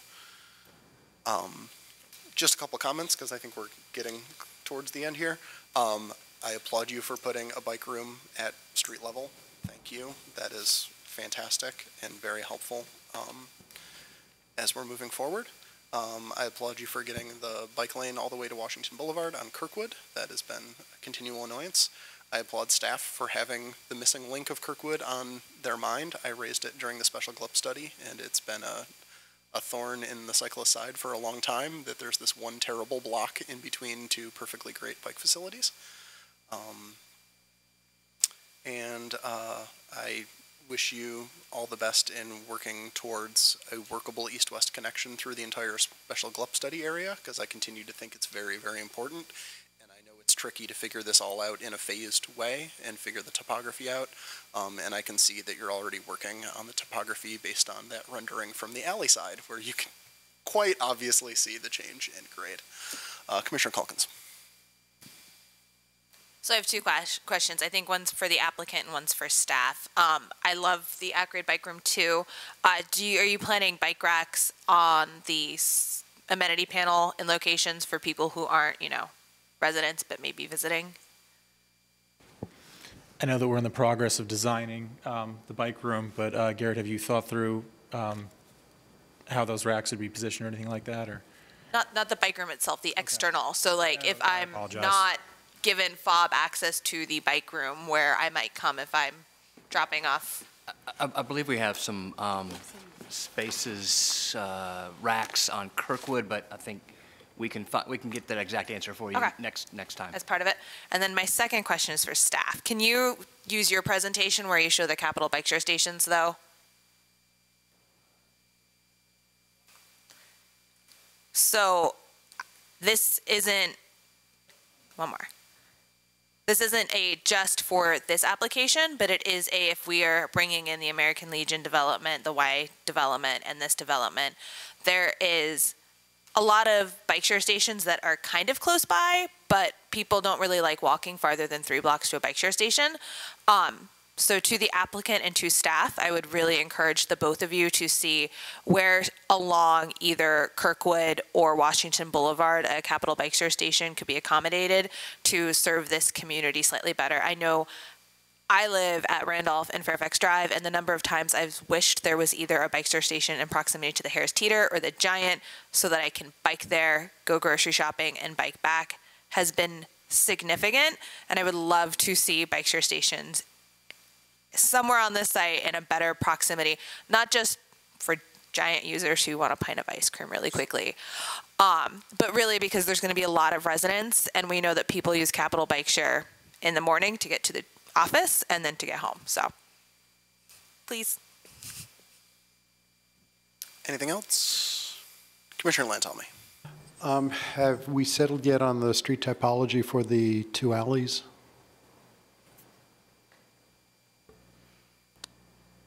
We haven't.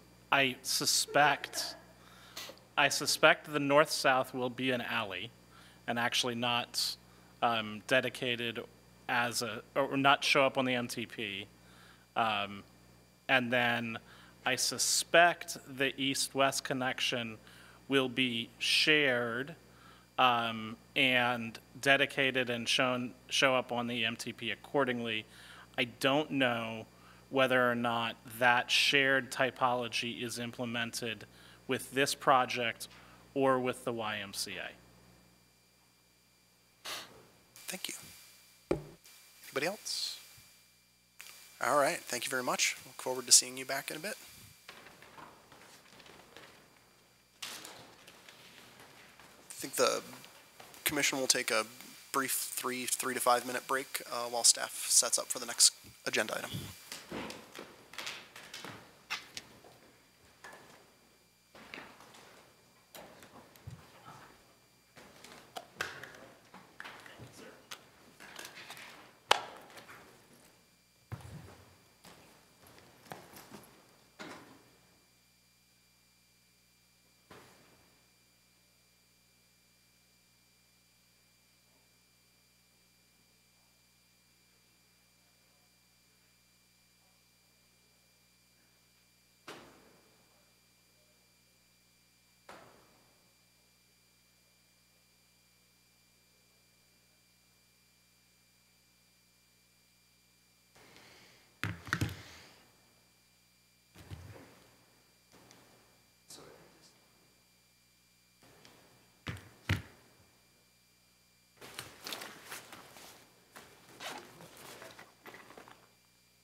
best, Mr. Viola, whenever you're ready.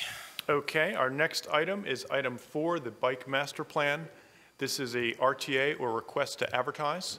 Rich Viola is here from DES Transportation to give you an overview, and we do have 4 speakers for this item. Thank you. Good evening. My name is Rich Viola. I'm a transportation planner with Arlington County, and I've been project manager on this MTP bicycle element update. Maybe before I start, I should ask the chairman, who's been chairman of our working group, if he'd like to say a few words before I do a presentation. No, why don't you go ahead and present, and I'll just give a little bit of a spiel before we jump into questions and comments after the presentation. Okay, excellent. Okay, so just a little bit of background, and I can run through this fast because I think a lot of you have heard some presentations on this at some of our prior presentations to the Commission. But essentially, this is one of our 8 elements of the Master Transportation Plan.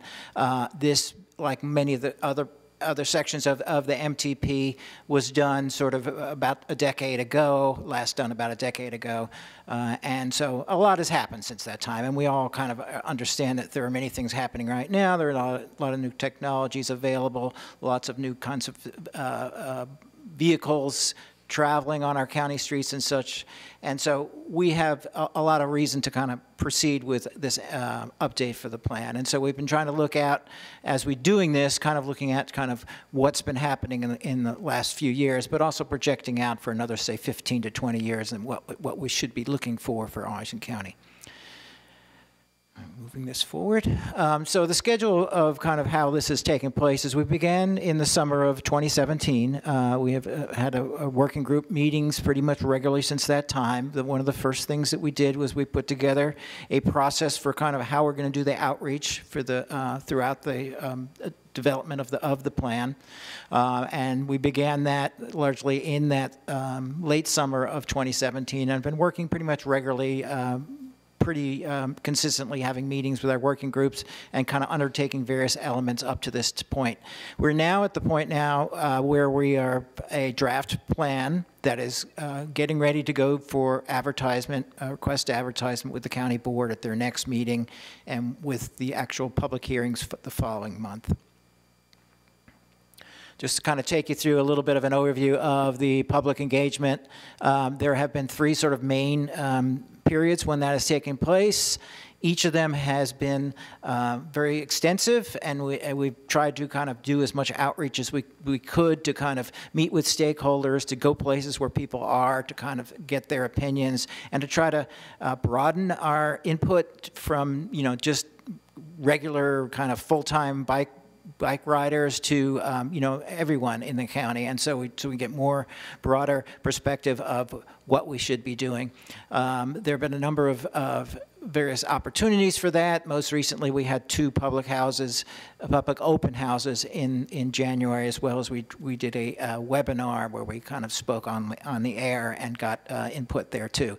So this is sort of a summary slide that kind of gives you a sense as to what we've gone out. Overall, we believe we've had more than 3,000 kind of participants throughout the process at different stages. So. Just kind of a little bit of an overview of what we did when we did our first outreach was simply to kind of introduce people to what we were up to and to get sort of kind of a few basic answers to a few basic questions. And one was sort of like, how interested are you in riding a bicycle for transportation in Arlington? And what sort of things would make it more possible for you to ride more often? And so the answers we got back was, yes, there's a lot of interest in doing so. Far majority of the people said either they ride a bike occasionally or they would like to ride a bike more often. That not as many of them are a regular transportation type cyclist, but more of them said that they or a member of their family would like to bike more often. The reasons why they're not doing so now is they don't feel that there's safe enough facilities to be doing so on the streets, or that in their particular neighborhood there is just not something like a bike trail or some other kinds of facility that they feel comfortable riding on. And so from that and some answers from the other questions, what we've learned basically was the best ways to kind of achieve a higher % of people actually traveling by bicycle is to provide better facilities. And that makes a lot of sense. And so it's the kinds of things that people were looking for was more separation from traffic, be it on an off-street trail or on a street where there is some sort of barrier or additional buffering to keep them protected from the moving traffic. And though we have good facilities in many parts of the county, they often aren't well connected. So there's discontinuity that breaks down the value of the overall system. Our next kind of outreach was during 2018, kind of the early summer. We went out to people, we asked a number of questions about, kind of what are your key destinations for bicycling? What kind of routes do you think we need to be improving? What sort of infrastructure? And sort of trying to get some idea as to where we need to make physical improvements and sort of what the priorities are. And so I'll just kind of run through some of the answers we heard back from them. People, almost everyone mentioned, getting to commercial centers in Arlington or some of the adjacent communities around Arlington. Schools was high on everyone's list, as particularly the high schools and the middle schools for sort of older children to be able to transport themselves to these places. And then some of the other regional centers, be it a hospital, airport, community centers and libraries are things maybe within neighborhoods that are very easy for people to understand that they may be able to ride a bike there, short distance trips, that sort of thing. The corridors that came up most often on the top of the list was always Columbia Pike, particularly sort of the eastern end of the Pike where there are very limited amount of other places where you can actually ride, particularly if you're heading towards the Pentagon or Crystal City or Pentagon City, that kind of direction. Lee Highway, which has a few bike facilities in places. Glebe Road, which has virtually none. The north-south, major north-south route for all of Arlington. Pretty much anything you want to go to in Arlington, you could probably use Glebe Road to get there. Carl Springs Road, and then also within the Roslyn-Boston corridor, we do have some bike facilities, and some of which we've been upgrading. People saying they just don't feel it's maybe enough to get you from one end, say from Roslyn to Boston yet. George Mason Drive came up a lot. Again, it's another north-south route that's very central in Arlington and would help with north-south travel. And the Arlington Boulevard Trail, which has some good facilities on one end of it and very little on the other, and it in of itself is kind of a mixed facility in terms of, in some places it's trail, in some places it's on street, in other places it's just a sidewalk. And so there's a lot that people felt that was needing. And Washington Boulevard, particularly the section that kind of runs through North Arlington from Arlington Boulevard going towards the Westover area. So that's where it came up most often for kind of desired routes for upgrades. And then there are some sort of connections, like getting from one place of Arlington to another. The ones that sort of came up with kind of fall along the same lines, the Crystal City, Pentagon City area to the Roslyn-Boston corridor, and so there's a disconnect, and it's largely around that eastern end of Columbia Pike, near Pentagon City, that I mentioned as well, and then anything from the east end of Columbia Pike to District Columbia, whether it's getting to the 14th Street Bridge or Memorial Bridge, or those are hard rides to do now because there are very limited opportunities to do so. A lot of federal property kind of limits opportunities for making improvements. And then there's highway that also kind of restricts things there too. Some connections to the river and to Potomac River, the bridges that cross Potomac River, both in the Roslyn area and the Crystal City kind of Long Bridge Park area also came up quite a bit. And just sort of, many people said that, the RB corridor, the destinations like Courthouse and Clarendon and Roslyn are, you can kind of see them from the Custis Trail, but they're not always that easy to get to. Just the intervening streets that kind of would take you to those areas are not always bike friendly. So some improvements there too.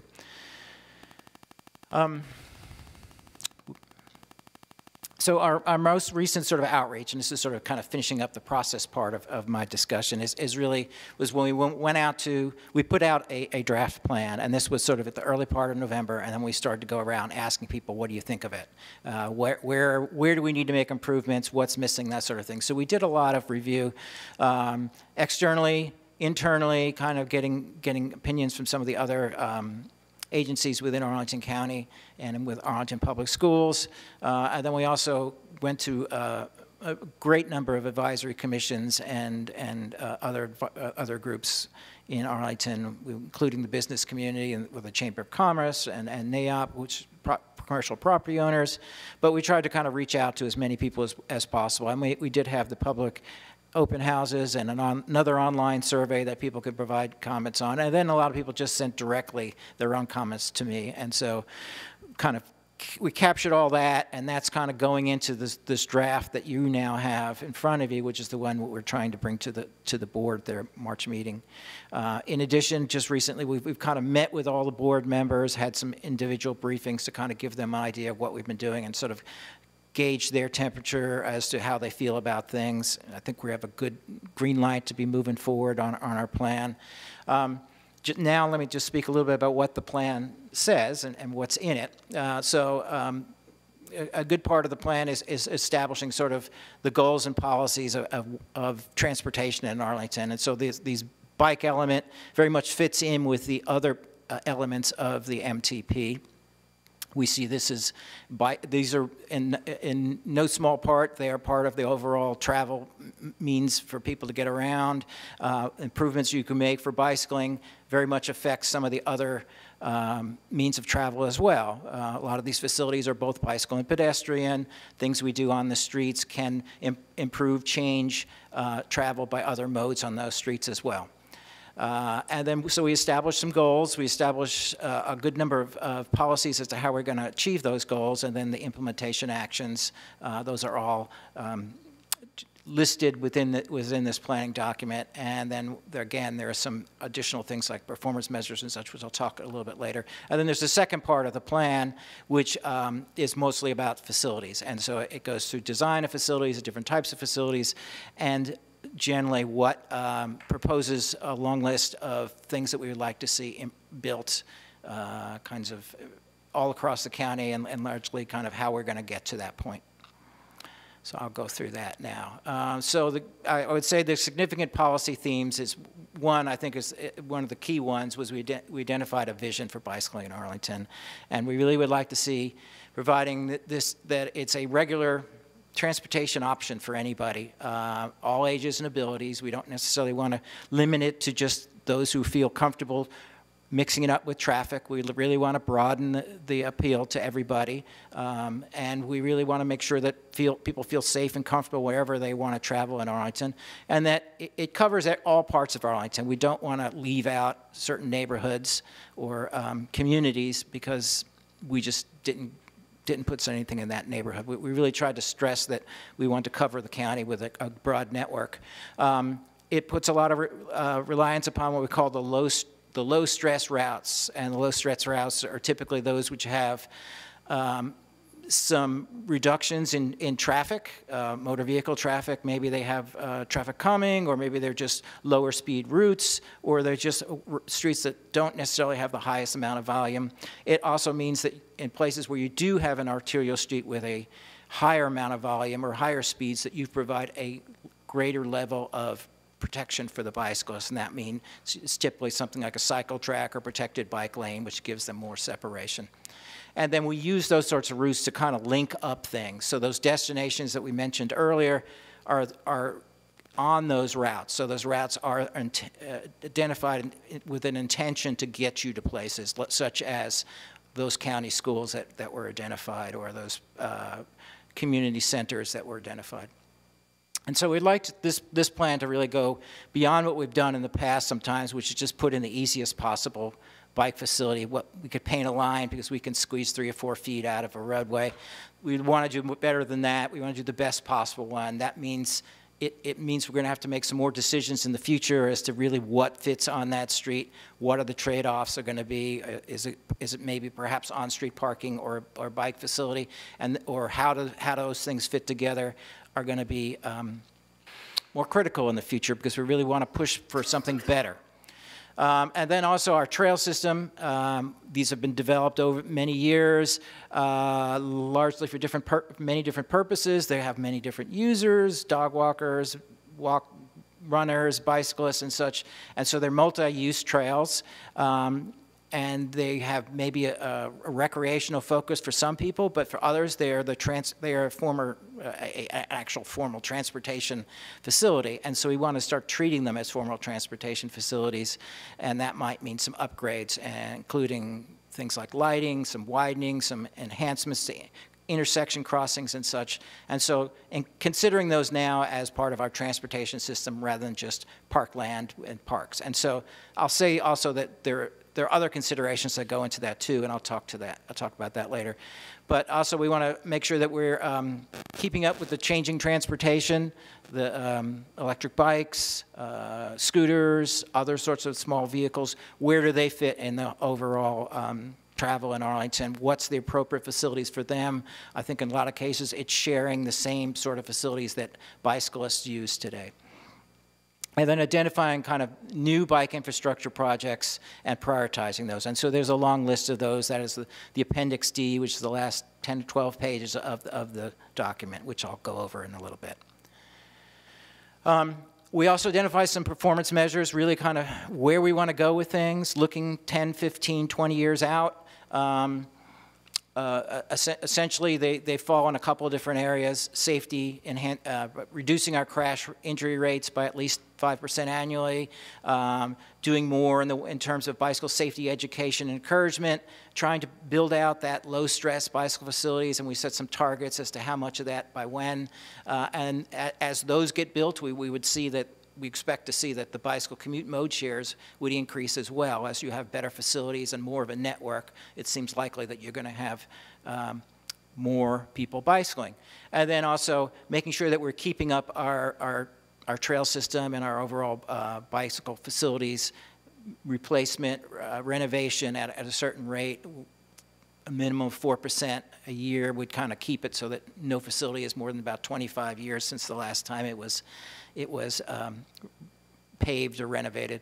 And then sort of providing bicycle parking, the kinds of things that people need wherever they go, and expanding sort of the use of bike share. So let me talk about kind of how we came about with our bicycle network.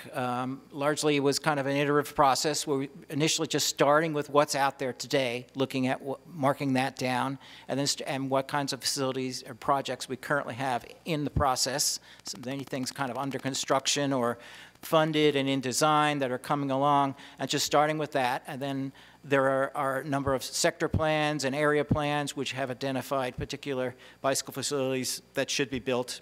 And so we then added that into the list. Moved beyond that to look at kind of what our neighboring jurisdictions are proposing and where we should be tying into things that Alexandria or Fairfax, Falls Church, District of Columbia, sort of how we should be building out to meet with what they're building as well. And then we looked at kind of really what else is needed. Where are we not making the connections? And a lot of that goes back to that research that we did when we went out with people and they identified where the missing links are, where the destinations are that aren't being served. And so we started to bring all that in and drawing lines where those things should be, and then, you know, tinkering with those. And we kind of worked with the recommendations of our working group and with some of the feedback we got from the community too, which sometimes recommended some things that we hadn't yet thought about, and so we brought that in and just kind of refined this overall network. Just to give you kind of an idea where we're thinking kind of broadly, there would be different types of facilities and different types of locations. These are kind of just montage of a few things, most of which we are currently do in the county. Things like most of these pictures are from Arlington, but there are some that we haven't yet really done much of, like on the far lower right. It's called an advisory bike lane. Might be something that might fit in some places that might not actually be able to put in a full bike lane, things like that. Counterflow cycle lanes, like on the lower left. We have a little bit of that. We may see some times where we want to do something like that, where we have a one-way street that really should be two-way for bikes and such like that. So we're trying to keep a broad idea as to what could be out there, but certainly want to put in the best possible facility that we can. In planning for kind of prioritizing how should we be building out this sort of network of facilities, it came clear that there's really kind of certain routes that are most important to getting around Arlington, and they often are the same types of routes for bicyclists as motorists and transit riders and such. There are certain roadways that are very critical, but for cyclists, you also have the option of using certain trails too. So it worked out that there about 13 kind of primary routes is what we're calling them, the primary bicycling corridors. And a couple of those are, as I mentioned, are trails like Custis and Mount Vernon and the WNOD, but most of those are on-street routes. And trying to figure out, so this forms the framework of our overall network. And some of these are good facilities today, some have poor facilities or no facilities. So it's really going to be, building these out is going to require putting a lot of attention on certain corridors. And so when I mentioned the word corridor, because sometimes the actual roadway may be a tough place to build something, to put in a bike facility. But so we might have to look at what's adjacent to that roadway. Is there an option on a side street that might work as well or better? And so we want to have the flexibility to kind of consider that. At this point, we're mostly just kind of putting lines on paper, and we're going to have to figure out really as we go through the funding process and meeting with people and actually doing design elements exactly what will be there. So we often spoke in terms of enhanced bikeway without really being specific as to what sort of a bikeway that would be, whether it's a protected bike lane or a buffered bike lane or something else. As I mentioned earlier, I think a major theme is this increasing connectivity across the county, making sure that we're not leaving out neighborhoods or significant destinations.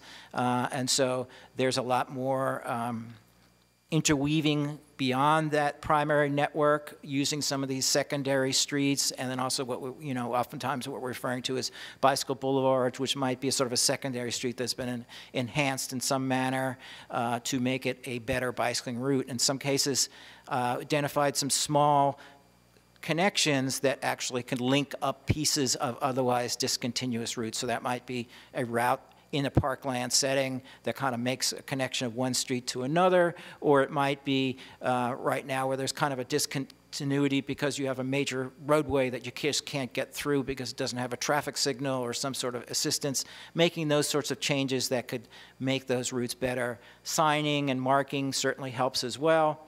And so those sorts of things would be used to kind of tie together the network as well as bring in some of those neighborhoods that might not have much in the way of a bike facility today.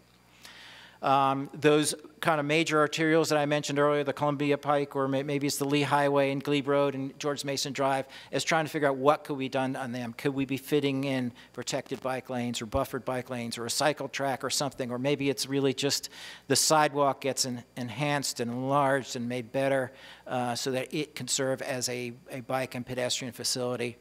So that's really what we're going to look at. And then so, as I mentioned earlier, so some places it's just the street crossing that's really the barrier right now, is that people don't feel safe getting across a 4-lane road without some sort of traffic assistance. So this is what it looks like when you put it all together. This is actually the part that would be in the Master Transportation Plan map, and it's also what's on that easel over there and is an attachment in the draft plan in the board report that you have. I apologize that it's hard to depict this in a scale that you can kind of readily read, but if there's questions, I'll certainly try to help you with that. Just kind of getting back to some of the things I'd like to highlight. There are a number of connections that are proposed, both from the Roslyn Riverfront to Roosevelt Bridge. A lot of those came out with the Roslyn Sector Plan update from a few years ago. We've talked a lot recently about connecting Long Bridge Park, where the aquatic center is being built, over to the Mount Vernon Trail and hopefully across into the district with the new Long Bridge Railroad Bridge that is planned as well. Some other connections like to the National Airport from Crystal City. It's gotten a lot of press from kind of the Amazon introduction, and then also a crossing of near the Hoffman Boston School, which we have called the Army-Navy Country Club Emergency Access Road. It's a project in our county CIP right now. But basically what it is a crossing of I-395 that gets you from Pentagon City into Columbia Pike on the east end. And then some other improvements on the east end of Columbia Pike as well, trying to kind of navigate through that area around the Pentagon and get you to the 14th Street Bridge and such. And so some of those are proposed as well. That will require a certain amount of cooperation from the National Park Service Department of Defense, VDOT, who own the majority of the land around there.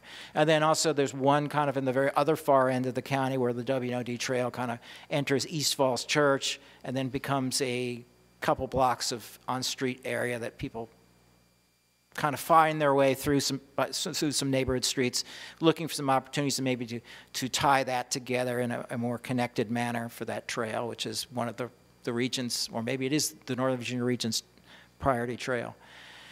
In addition to kind of new facilities, I think there's a lot of focus on sort of upgrading or improving our existing facilities, especially the primary trails. And those are the ones that sort of form the Arlington Loop.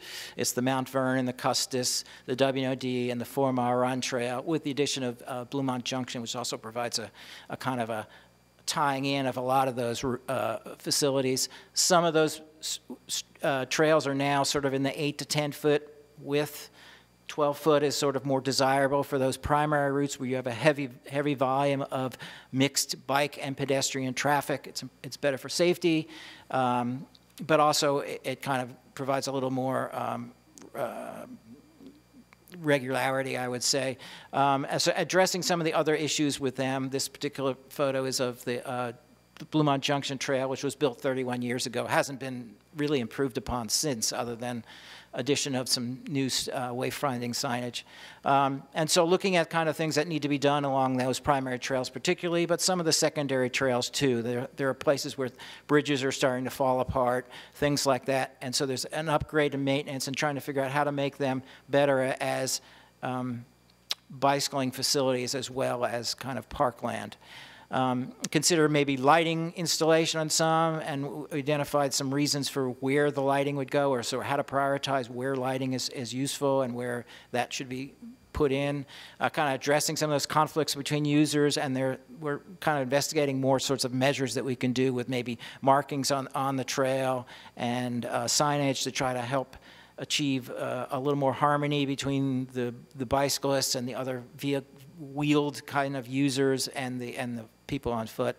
And then sort of additional kinds of improving of like street crossings and sort of some of the amenities. People did identify a lot of things, like they would like to see more water fountains and more benches and things like that along some of these trails. So some of that's also within the plan. So we did have this outreach effort most recently, and we got over 600 comments to the online, or over 600 people responded to our online survey. They gave us many comments, probably more than 1,000 between the 600 people. But there was a lot of interest in certain things. Protected bike lanes came up again and again. There's a desire to have more of them. People really want to see them. And particularly where there's existing bike lanes on some of those major streets, they say that's just not enough. We need to do a little more on that.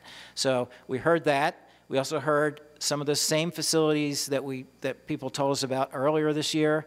They came back and said, yes, Columbia Pike, Lee Highway, Carlin Springs Road, or Arby Corridor, the same ones came back, which I think kind of validated what we had done earlier.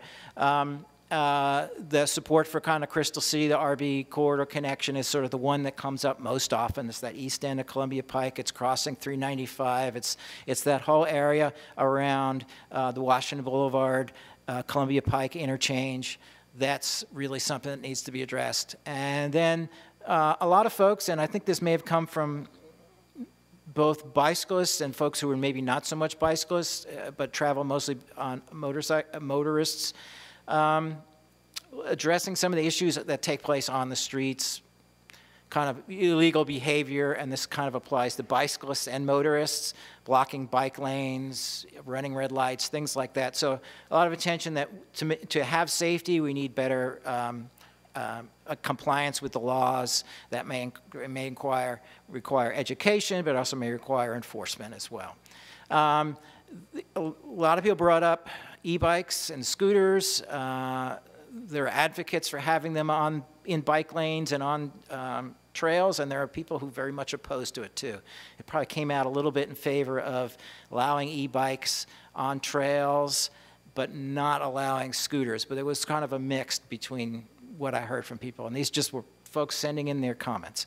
And then access to Potomac River bridges. Chain Bridge got a lot of interest, and I don't think we had really said something about that previous drafts of the plan, so we highlighted that in this current plan that we've developed.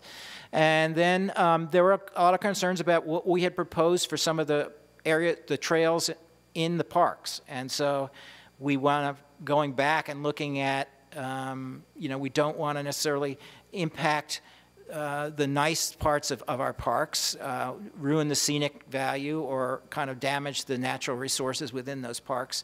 So trying to figure out how can we make the types of improvements we want without kind of creating environmental harm that's unnecessary.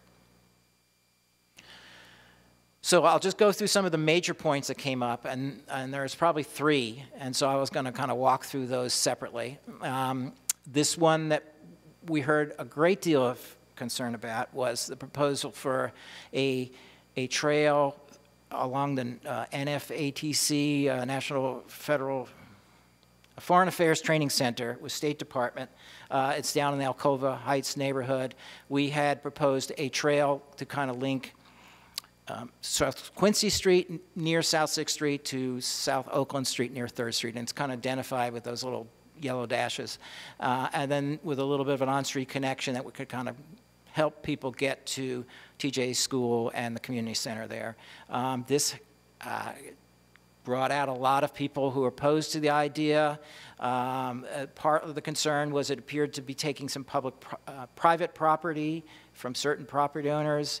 Really wasn't the intent, but I think it was important lesson that we heard that our map was not very accurate. We need to do something about that. So the county staff is kind of trying to work with that, and the fact that we've also hearing from people who are saying, no, they really would like to see that trail there. So it's kind of a difficult situation right now as we're hearing a lot of feedback on. We do have this situation where we're proposing a trail on a federal property, and the federal property owner has not yet given us any agreement for that. It's been discussed with the State Department for a couple of years. We haven't yet gotten any sort of easement for this trail proposal. So our approach to this is to say, let's go ahead and not put the trail in the plan for now. Let's look at doing on near term, let's do some whatever kind of improvements we can do on the street, along South Glebe Road, along the neighborhood streets that already have some bike facilities identified, and continue to pursue some sort of approval for a future trail from the State Department. That would be within State Department property and not within private property. And we can discuss this all when I'm done. Then some of the others that kind of came up, we did get under kind of the umbrella of the Audubon Society, but many people kind of wrote in with the same comments, was concern about potential damage from some of the trail proposals to natural areas, and several were called out in particular. And due to either the construction of those trails or in some cases maybe widening of trails that are in kind of natural areas today. The ones that were kind of brought up, particularly there were 2 kind of proposed along Carlin Springs Road, one on the south, kind of near the Long Branch Nature Center, and other to the north, kind of just north of Arlington Boulevard. So we've looked at some adjustments to what had been proposed previously, and I think without really giving up much, we can find out a way to kind of align those to stay away from the more important natural areas. There's some of those are near the Carlin Spring, near the Nature Center, and there's really no need that we have to be that close, or we might impact some of those natural areas. If we could stay a little closer to the actual roadway and then use the property the county is looking to purchase from the hospital, which is already a developed property. I think we can provide a good facility that kind of runs parallel to Carlin Springs Road. And the idea with this is we're trying to create a route that is essentially within the Carlin Springs corridor or very close to it, but is not actually on the roadway, which is a lot of difficulty.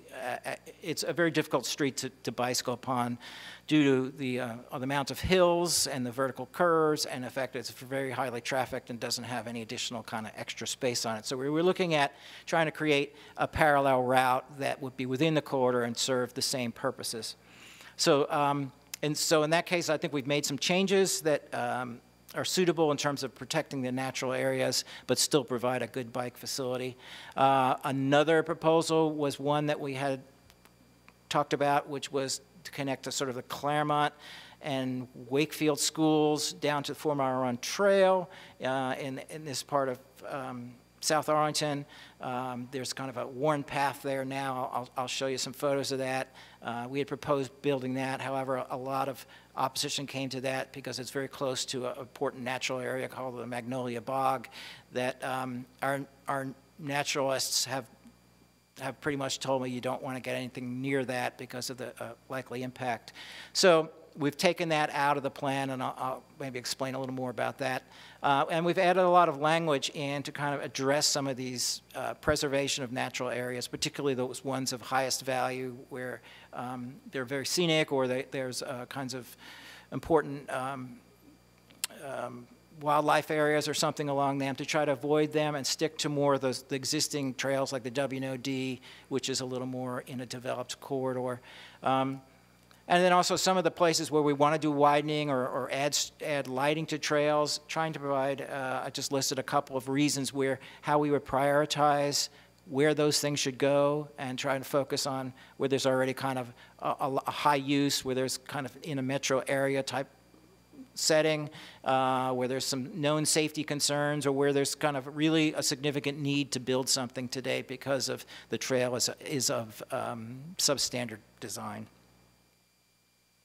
So I'll just go back to that Claremont one. The reason why we want to take this one out, it is two photos of the area. The one on the left kind of looks from the street down towards the 4 Mile Run Trail. If you can kind of see in the distance there, if you follow this utility line, there is a worn path that goes down, and that's down at the bottom of that hill is the 4 Mile Run Trail. At the top, where this photo was taken, is pretty much on the edge of the Claremont School. This is used, a path well worn by students largely, but also neighbors, to kind of go up and down between this area. The photo on the right kind of looks uphill from the other direction. It's a very desirable place to see a trail built. However, the grade is substantial. And I looked at that and I tried to figure out, is there any way that we could build something in here that could work as a bike facility, yet not substantially impact the native woods around it? And I really could not come up with something. I've been talking with our Parks Department and trying to figure out maybe there's some way we can upgrade this so this can be a better walking facility. Because that 20% grade is really just going to be too much for a bike facility. So I think that's the reason why we didn't want to take anything out of our plan, but I feel this one I'm okay with doing so. So largely that was kind of addressing the major issues, just a little bit more about implementation. So we have identified a lot of lines, a lot of proposed projects. There certainly needs to be funding to actually implement a lot of this. And at this point, we don't really have designs for any of these facilities. I could not answer a question if someone asked, well, how much is this going to cost? Because really, we don't know exactly what we're going to be building. That all has to be done, and that will be done over the next 15 years as we put these projects into actual development phases. There are a couple other things worth pointing out. There are some requirements for bike parking that we currently have through the site plan subdivision process that you're pretty aware of, where we get facilities and such like that. We're also asking for one thing new, and that is to have bicycle parking be part of the zoning ordinance for by right developments. There are many little projects we see that add a 7-Eleven or a new bank or something like that, and they just don't have to provide anything, and they pretty much never provide any bike parking, and that's something I think we could be addressing in the future. So that's largely it. Our next steps really are next week I do this similar sort of presentation for the Planning Commission, and then the March 16th County Board meetings request to advertise for the plan document, and for the MTP map amendment, which will show the graphic for the bike network. Then we'll be back again in a month to really kind of have public hearings. If the board approves at the March 16th meeting going ahead with the request to advertise, we would be back next month to this commission and to the Planning Commission and the April 23rd board meeting for approval. So that's it for my... Bring up our speakers, Mr. Best. The first speaker is Connie Erickson.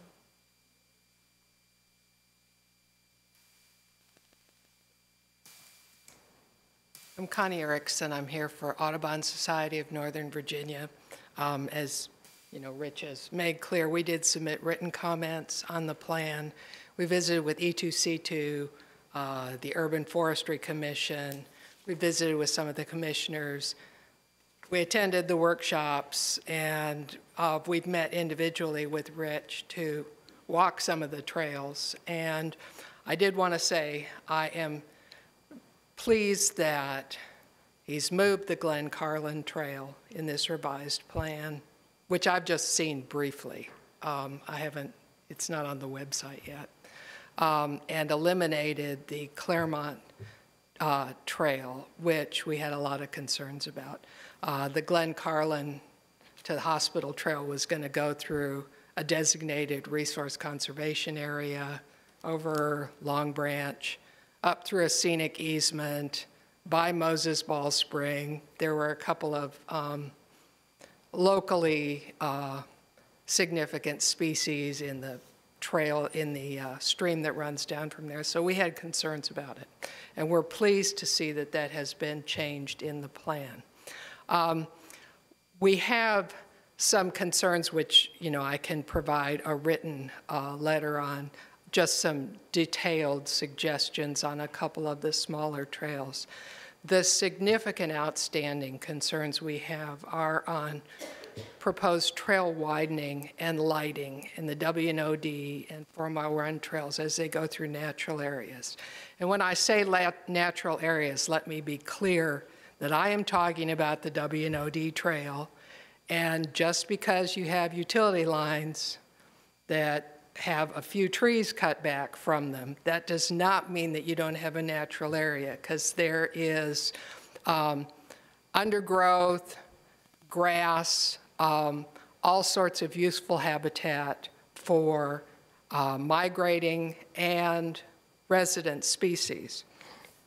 We're very concerned about widening the trails because we think that just means increased speed and more conflict. But we're particularly concerned about the nighttime lighting of trails that will cause serious harm to resident and migratory wildlife. They rely on natural cycles of darkness and light, either for rest or, in the case of some predators, finding food. The limited areas of safety provided by the stream valleys where the trails are located should not be further degraded by nighttime lights. Cyclists have head and bike lamps to provide light for commuting, and other nighttime use of the trails in those areas should not be encouraged by lighting. Finally, we believe that no decision to add light should occur before the update to the natural resource management and urban forestry plans are completed.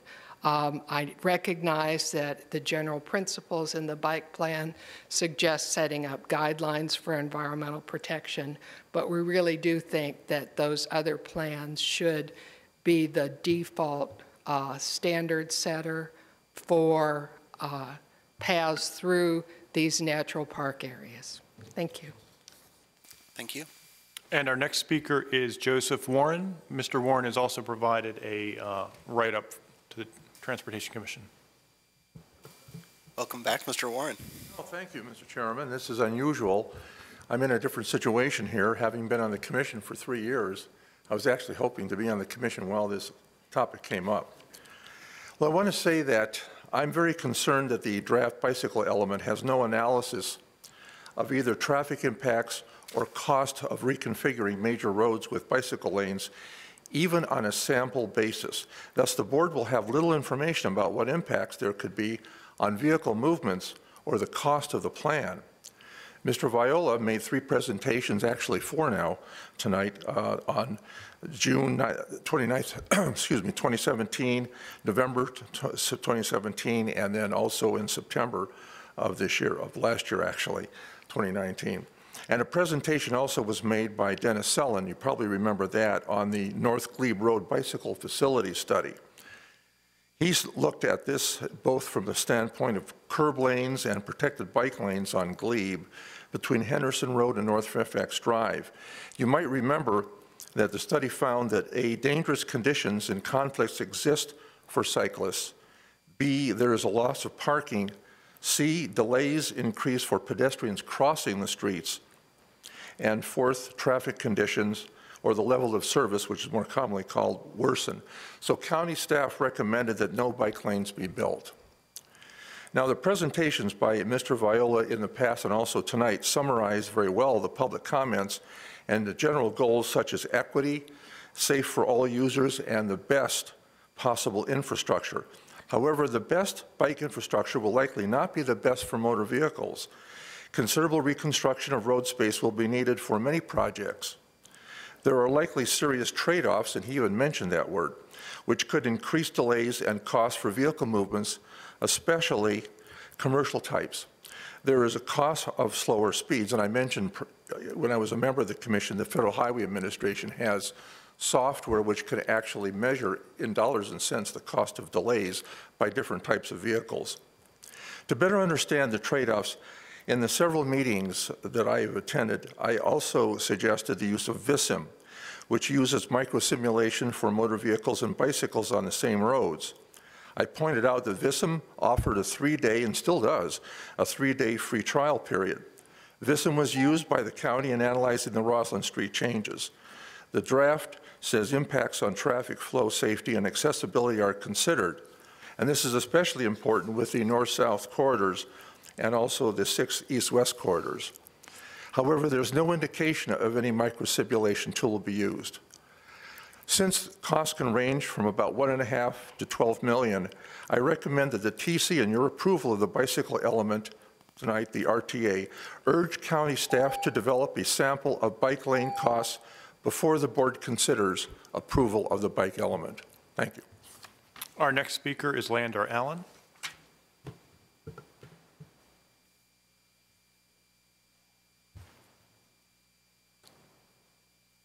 Good evening. I'm Lander Allen, resident of Alcova Heights. I'm a cyclist. I commute to work and I ride extensively on the weekends. I have two issues. One, we need to replace the path that used to run through the State Department property that closed about a year ago. We had a lot of conversations with county staff at the time, and there was some discussion about putting a new path through Alcova Heights Park. So I had two suggestions. One, there is a dirt path that now runs along the east bank of Doctors Run from 8th Street over to Quincy and 6th. That should be made permanent, made an official path, and paved. The second point would be to have a branch go off that path, cross Doctors Run, and then run over towards George Mason Drive near the drive entrance into the State Department property, and that would roughly parallel the path that was lost. So that's one, I think, urgent need to replace something that we once had and that is now gone. The second is, while I know there's been opposition, there is extensive opposition to retaining that link from 6th Street over to 2nd Street. I feel strongly that should be retained. That portion of the neighborhood, first up to 5th Street, is disconnected from the rest of Alcova Heights. And that path there would help link that portion of the neighborhood to the rest of the neighborhood. It would also provide a safe passage for kids going over to the Jefferson and Fleet School properties, runners, that sort of thing. I think they're undertaking a look at improvements on the sidewalks on Glebe Road to compensate for not doing that path. While improvements on Glebe Road for the sidewalk are greatly needed, I see there's no way that would adequately replace a path. So I urge you to reconsider that and keep that in there. And I thank you for your time. Thank you, Mr. Allen. And our final speaker is Danielle Argani. Hi, I'm Danielle Aragoni. I'm a resident of Alcova Heights. I want to first thank the staff and the commission and the county board for doing all that you have done in the last few years to enhance the bicycle infrastructure in Arlington. It's really phenomenal. Everything from the protected bike lanes to the new lanes along Route 50 and Washington Boulevard, very exciting. I am also here to urge you to reinsert the link that Mr. Allen just spoke of from 2nd Street to 6th Street. It's a critical link. And it demonstrates a lot of the ideals that you heard about in phase 1 and phase 2 of this process. namely the desire for off-street trails, the desire to fill in critical links that are currently missing. There are very few links as large and obvious as the link that surrounds National Foreign Affairs Training Center right now. There is a need expressed in Phase 1 and Phase 2 to link critical destinations, such as community centers, which is certainly the case here, as well as commercial centers, the El Centro center that will be coming online soon. There are other entities certainly in opposition to the path. We know that you've heard from them. That was a surprise to many of us who were in support of the path, which is why I think you've heard the recent outcry. But I will say that the National Capital Planning Commission strongly urged GSA to work to create a path around the perimeter as it contemplated its master plan. The Pedestrian Advisory Council also strongly suggested that this link be incorporated and was very supportive of it. And there are a good number of community residents that you've heard from recently, I think, that have articulated the need for that. Certainly, there's a lot of details to be worked out, whether it's on National Foreign Affairs GSA land or whether it's on, whether it's an acquisition of private land. I think those details certainly have inflamed some community residents, but to the point that Mr. Viola raised earlier, those are yet to come. You will have no bargaining chip, the county will have no bargaining chip with GSA unless this link is in the plan. So it's essential that it be there in order to open up those conversations with GSA. I think that GSA and the Foreign Affairs Training Center has exerted a large cost on the Alcova Heights neighborhood, and this trail would be a way to exact some benefit back to the community as a whole, including to Alcova Heights. I would urge you to put it back in. I am certain that there is support for the trail, and once again, I would say that the fact that you didn't hear more, I think, is partially a reflection of the fact that we didn't know that this opposition was going to emerge. It emerged very much in quiet, very much in secret. It was not a part of a neighborhood discussion, whether at a neighborhood council meeting or on the listservs. So thank you for your time, and I appreciate your consideration in reinserting this link back into the plan. And that concludes our speakers for this item. All right. Thank you for everyone who came out and spoke. I will remind everyone that this is a request to advertise, so this is not the end of the ball game. This is Transportation Commission. This is not the county board, so this is not the end of the ball game. I will be recommending to the county board to either advertise public hearings, to not advertise public hearings, or to advertise public hearings with modifications to what is advertised to give the board flexibility in what they actually adopt when they finally meet to consider this as an action item. So just to be clear about what's happening today and what happens in the future. Thank you. With that said, do commissioners want to start off with questions for county staff? Commissioner Price. Thank you for your presentation, Richard. Greatly appreciated. I think it's a fantastic plan. I think it's a great map. Really hard to make out the detail. I'm sorry. But that's, I guess, to be expected. Given the discussion that has occurred from the public as well as here and what you might hear out if we approve the request to advertise, is there opportunities to change, I guess, the blunt question, is there opportunities to change this map, or is this going to be it and it's going to be an up or down vote or discussion, yes or no? Well, I mean, change this. It hasn't even been advertised yet, so there's opportunities to make changes right now, and then of course the board can make a change after advertisement if they would like. So yes, there are opportunities to make some changes. I think it's not a done deal. That's correct. Yes. Thank you. All right. I also realized that I promised I would give a little spiel as chair of the working group. So let me do that real quick. First off, this has been a long time coming. I want to point out that this was at Transportation Commission's urging that we revisited the bicycle element in the first place. There's been a lot of meetings, a lot of public outreach. That said, like, there are so many things going on in Arlington County, no amount of public outreach can actually penetrate through everyone's bubble as to what's going on, so that we can always do more. The focus is always going to end up, I think, being on the infrastructure when we're talking about a plan like this, but I wanted to highlight a couple of policy changes in here that I think are big and important to bring to everyone's attention. Policy 12, which I would consider the how we operate our bicycle facilities policy. is, I think, a huge step forward in saying things like all of our traffic signals and other traffic control devices should be aware that bicycles exist and things like that. You know, we should have, when we have a means to make it easier to cross a street, it should also make it easier for cyclists to cross a street, not just pedestrians. Our traffic signals should detect that a bike is there and make the light turn green, even if a car doesn't roll up and trigger it. Those sort of operational things, which have not really been spelled out in policy in the past. I want to kind of highlight policy 11, which I would consider the safe accommodations policy and the you should be able to bike all the time, not just when the weather's nice policy. Talks a lot about during construction, making sure that we have, I believe equivalent is a word that's in there, accommodations to what perhaps needs to be closed to support construction. Talks about snow removal, debris removal, which is something we don't talk about as much, you know, after a big thunderstorm. Are we making sure that biking is still something that's possible? Not that there are huge branches across the trails all the time, that sort of thing. And I want to highlight policy 10. I really appreciate that the Audubon Society gave comments. I appreciate E2C2's comments. I'm glad that E2C2 was represented on the working group, and I wish they had spoke up a bit more. We have, you know, a statistically valid survey from the POPS process that says bike trails are like the second most wanted facility in Arlington County.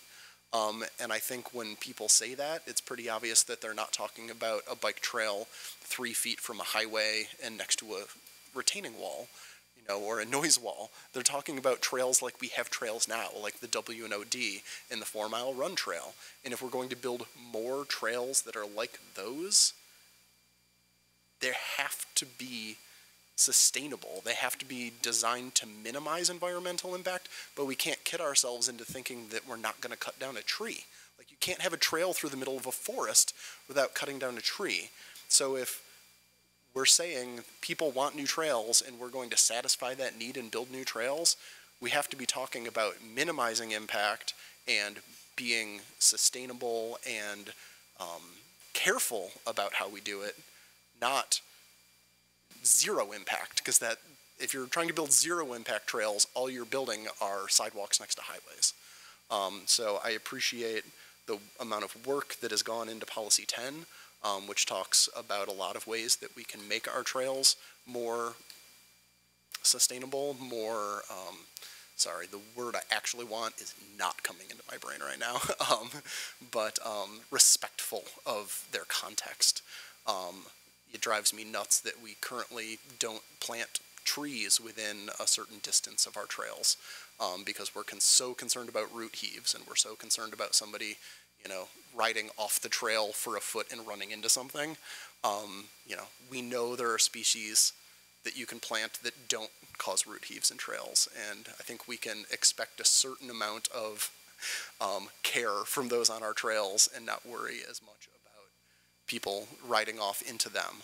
You know, that is a way that we can make our trails more sustainable, and I really strongly think that's the direction we need to be going, and not go so far in that direction that we end up never building something like the WNOD again, never building something like the 4 Mile Run Trail again, only building things like the Arlington Boulevard Trail, which is a great transportation corridor, but is not the same experience as riding on the 4 Mile Run Trail.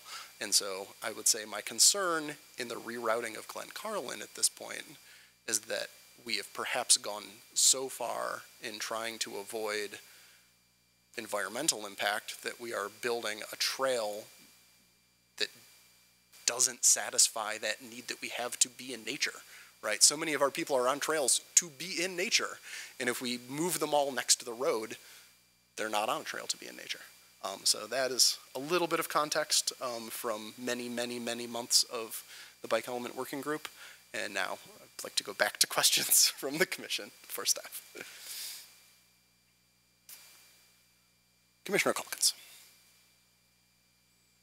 This is great and exciting. I have a question about the map. I know it's the carryover symbology from the previous map, but if you look through the definition or description of all of the facilities, facility by facility, there's a significant number that either we currently have that we want to upgrade to protected facilities or protected facilities that we'd like to plan. And most people aren't going to read the great descriptions of the map. They're going to look at the map to see what's planned. And I was wondering if there was any consideration to giving a second line type that shows something along the lines of, you know, enhanced on-street bike facility, so like a buffered bike facility or cycle tracks, just so that people, when they look at the map, can distinguish between what's going to be a typical bike lane and what's going to be an enhanced bike lane. I know that's what a lot of other jurisdictions do with their bike facilities, and I think just for people who want that initial understanding of where that safest route is that's not a trail, I think that's also very helpful for a user who's looking at something, if it's a typical bike lane or buffered bike lane. I'll try to respond to that. Well, I don't think this map is the map that you're going to use when you're going to go plan your bike route. This is in our transportation plan. We do have a Arlington County bike map, and actually we have a second map, which is the kind of the, you know, comfort map, which give you a lot more detail as to what the facilities are.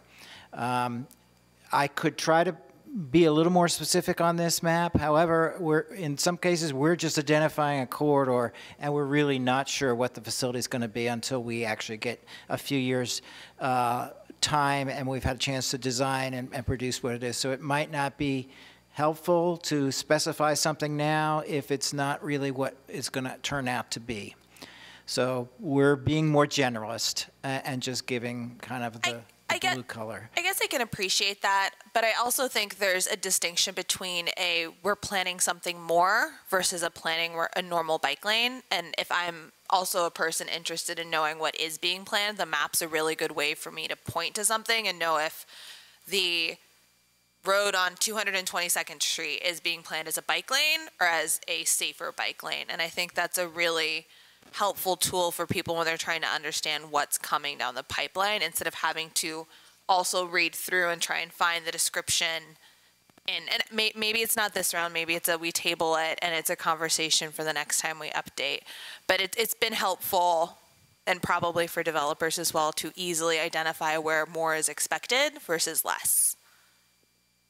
But thanks for the comment. I'll see if there's something we can do. I mean, there are some facilities that are existing, and certainly we could say what they may be if that's what we intend, that what we're going to keep them as, or those that have been identified through like sector plans, and we may be able to kind of be more specific about those because they're much more established at this point. But the majority of them, I think, are still very conceptual, and we need time on those. Commissioner Lantelmi. I do want to join join the comments of the chairman on the bikes. I think those are very cogent. Adding on to that, there is an easy way to widen our trails, is simply cut the grass on the side. And many of the trails that I ride, you could widen them by a foot by just cutting back the grass that has been growing up and over onto the trails. So part of what we'd like to do is make sure we do have proper day-to-day type maintenance rather than just filling a pothole once a year, but actual looking at them. It isn't just after the thunderstorms, it's just the on and on type of maintenance. This is a great plan update. I'm very happy with it. Looking forward, just observe, you have, of course, touched upon electric wheeled vehicles that will be using these trails. It's almost a placeholder, and that's appropriate given that we're still learning and discovering new ones all the time. One thing that we don't touch upon, and it is coming rapidly our way, are autonomous vehicles that will be on these trails too. I've seen presentations where there are going to be delivery vehicles, and you can see how they would be literally swarming our roads, sidewalks, and our trails. How we're going to deal with that is something that we are going to have to wrestle with. I'm just raising it as an issue. There are no answers. They're not even quite on the road yet, at least in Arlington, but they are in fact coming. And it is something that this trail network is going to have to wrestle with, and it's going to be sooner rather than later. Commissioner Clement. Yes, I share the Audubon Society's concerns about trail lighting along the WNOD for the reasons that they've stated, and I want to know why the county's thinking on this important issue has changed, and I do believe it has changed because currently there is no lighting on the WOD or 4 Mile Run trails between Columbia Pike and Wilson Boulevard, which is at least, I would say, about 2 miles. There are probably other stretches that also do not have lights. So it's clear that at some point in time, the county realized, in fact, advocated what the Audubon Society said tonight, namely that they wanted to put these stretches off limits, these natural areas off limits to lighting. But now the county seems to have reconsidered, and I would like to know why.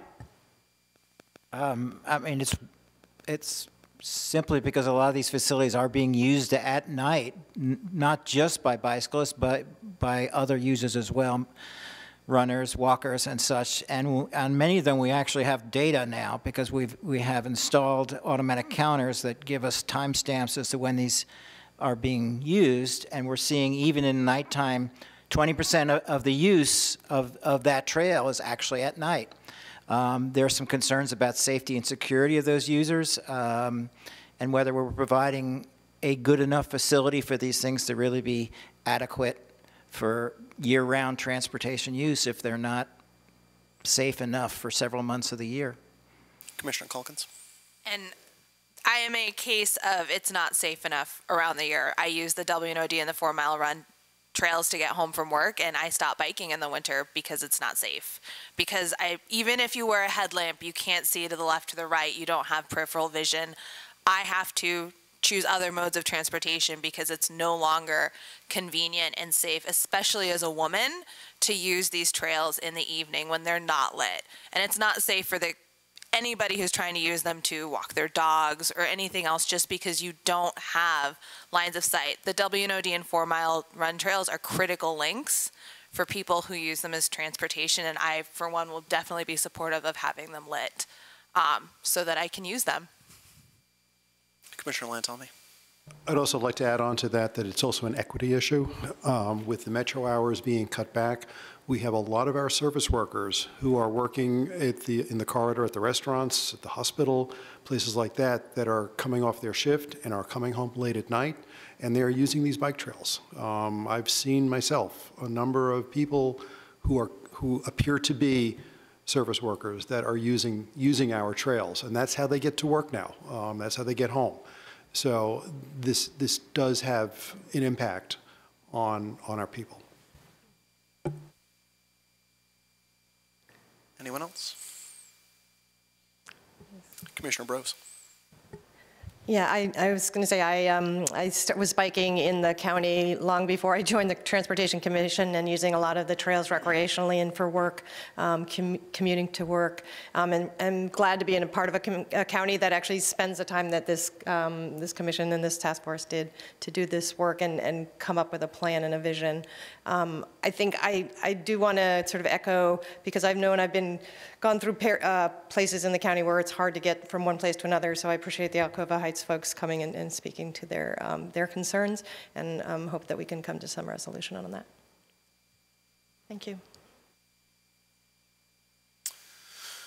Mr. Viola, I know the Arlington Hall Trail was in the previous draft of the bicycle element. Was a replacement for the now closed NFATC trail in our draft project list, like no, Mr. Allen was talking about no, at the north end of Glen? We may have talked about it a little bit in a working group meeting. At the time when the NFATC was talking about, initially started talking about closing that trail, and there was if you're not familiar with it, there is an actual asphalt trail that goes from George Mason Drive, roughly, where there's a tunnel across the property, and ends now at around 6th and Quincy Street, South Quincy Street. That was closed at the requirement of the State Department there a little over a year ago, as was mentioned.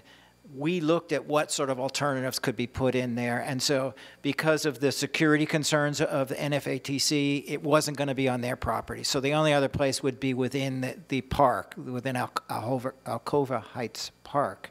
There is a stream that runs through a lot of that area. A lot of it is RPA. There is some portions that are sort of kind of a dirt gravel trail that is used mostly for maintenance vehicle access. We looked at, can we pave over that? And I think some of that, perhaps yes, but it doesn't really get you all the way through the area.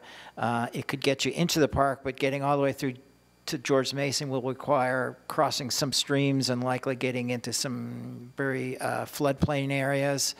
And so we, county staff, and mostly it's our Parks Department who makes the call there, didn't feel comfortable with proposing a trail through there. So we've decided to not put forth that. Thank you. I will also mention to the Commission, some of these changes in the draft have happened since the last working group meeting, and we were supposed to have a working group meeting that was canceled for snow. So some of the changes since the November draft, I even haven't fully been briefed on. The working group hasn't met, so my apologies for some of these questions. So the plan, most of the new projects in the plan and the routes on the map basically just call for an enhanced bicycle facility. They just say better than what we have now, but don't specify a type. And I know I was in the county board working group where that was basically decided to be the approach. The board didn't want a whole lot of particular specificity necessarily in the bike element. But our planning documents are designed to help people know what's coming, to know what to expect. And so I feel like this document says a better bike facility, and what kind of better bike facility will be determined by the guidelines in Appendix C. But I don't think that's very obvious or clear in the plan. Would you say that's a correct interpretation of the plan? And do you feel like there's a spot in the plan that makes that clear to the average person? I think you're right in kind of your interpretation of things. Could we be clearer as to what to expect? Possibly we could state that more directly, that exactly the type of facility is to be determined later, but uses guidelines and with the kind of the objective of providing the best possible facility as is feasible for the location. Yeah, I mean, for me, as somebody who's put a lot of time into this, like the saving grace of this plan, as far as I'm concerned, is figure D in Appendix C. It's the NACTO guidance for selecting appropriate bikeway types, and it lays out, you know, what's your target motor vehicle speed and how many cars use this thing, and it says, okay, these are the appropriate facilities on that type of road. But I think I would feel a lot more comfortable with the plan and be much happier out there evangelizing that this is the way forward and this is how we're going to achieve our goals if that were very clearly stated in the document. That, you know, facilities will be selected as, you know, NACTO guidance in figure D states. I should also mention yesterday, Federal Highways put out a new publication on how to choose the appropriate bicycle facility, which I haven't even had a chance to fully read, but that might be something else that we might reference in our plan as well. I think I'd probably trust NACTO more, but I understand. Are there other commission questions or thoughts, sharings, opinions? All right, I'm going to move the county manager's recommendation to get us started, and then we can go from there. I move that the Transportation Commission recommend that the County Board adopt the attached resolution to authorize advertisement for public hearings by the Planning Commission at its April 8th, 2019 meeting and the Arlington County Board at its April 23rd, 2019 meeting on the proposed update to the Master Transportation Plan bicycle element and to the Master Transportation Plan MAPS Arlington County Bike and Trail Network section. Second. All right. Is there any discussion of that or an amendment? Commissioner Clement. Yes, I'd like to propose an amendment to the main motion, which is to reinsert, I think, the original item which read Arlington Hall Trail, construct an off-street bicycle and pedestrian trail to connect South Quincy Street at South 6th Street to 3rd Street South at Oakland Street. Include an on-street connection to the South Glebe Road, South 2nd Street intersection. And it also says U.S. State Department, Arlington. In other words, to reinsert the section that was removed. Over. Is there a second for that motion? That's seconded. Is there any discussion of the amendment? Commissioner Calkins. I think it's more appropriate to have the board remove a trail at the meeting rather than going to them and having them put it back in.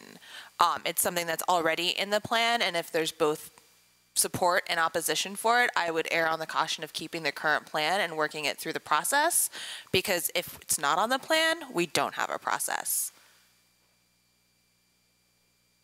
to implement. If it's not on the plan, we no longer have an impetus to fix the connection. Right, so you're in support of the amendment? Okay, thank you. Commissioner Weinstein? I know during staff's presentation, they mentioned that there was some confusion about whether the trail is over federal property or private property. If this is reinserted, can you provide any clarity on what property this would be on? I would like to be more specific in the description so that it's clear exactly what we meant. I think we could fix it. I think part of the problem was the way we had it depicted on the map. And so if we were to put it back in the map, we could be a little more careful as to where the lines are put so it looks like it's not on private property. So the intent would be to put it on the federal property, right? Yeah, yes, okay. Yes. I just want to say I think this is an incredibly important trail project. It connects a neighborhood that really has no other options. I support it as long as it is built exclusively on federal land or via private land from a willing seller. And I don't want to amend the motion to get more specific. I don't want to workshop language. I would just say I would really encourage staff, to the extent that that could be worked into any changes in the advertisement, to potentially make that clear. I think it's super important, but I also don't want to freak anybody out, and I don't want the county to get ideas 10 years from now to go after somebody's private land. I think it's a super important connection. I think it can be done exclusively on federal land. I think Ms. Aragoni's point that if it's not in the plan, we have no bargaining chip with the GSA is 100% true from my experience in doing this, and it is incredibly important that it stay in the plan if we're actually going to move forward with negotiations with the GSA. Hearing no other discussion of the amendment, all those in favor of amending the motion? That's everybody. Is there any discussion on the motion as amended or any additional amendments that anyone would like to offer to the request to advertise? All right, all those in favor of the motion as amended? That's everybody again. Thank you, Mr. Viola. Thank you all. For all your work.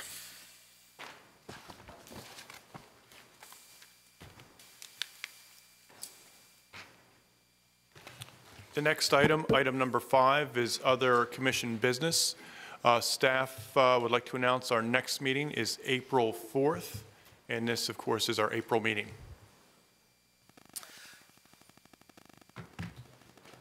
This is our March meeting. This is our March meeting. The upcoming meeting is our April meeting. I believe a couple people actually have some additional commission business to raise. Commissioner Brose, do you want to start things off? Yeah, thank you. I'd love a couple minutes of your time. I'm serving, representing us on the 26th and Old Dominion Task Force. This is looking at a plot of land the county owns at the corner of 26th and Old Dominion. It's where our current salt is stored, where there's mulch distribution and leaf collection during the the fall and winter months, generally to accommodate North Arlington. And so the task force is comprised of a number of civic association representatives, folks from urban planning, JFAC, the Planning Commission, and others, as well as myself. And we are looking at what the charge from the county board to increase some of the capabilities of the winter storm response, things like tonight, when the trucks will go out again and start putting down salt on the roads, as well as looking at opportunities for open space on that land and accommodating some park space for others, as well as looking at all sorts of other opportunities. But we're narrowing it down and coming down to a couple of scenarios that we want to present to the county board sometime before the required date in June. Just wanted to let you all know we're looking at a couple scenarios. One that would reduce the traffic on Old Dominion, and another one that, and in that case, would put all of the truck activity up on 26th Street, which goes down into the Donaldson Run area, right across from Marymount. And in the other scenarios would actually sort of maintain the same type of activity on Old Dominion Drive, and perhaps and maintain really the current activity of mulch distribution and things on those streets. There's certainly a lot of folks who think there's already too much transportation or too much traffic on Old Dominion, but again, this is for winter storm response when people really should be off the roads. Personal opinion, and there's certain. Anyway, the interest was whether there was any comments or feedback from the transportation commissioners on either on having traffic or diverting traffic, so to speak, onto 26th Street as opposed to being on Old Dominion.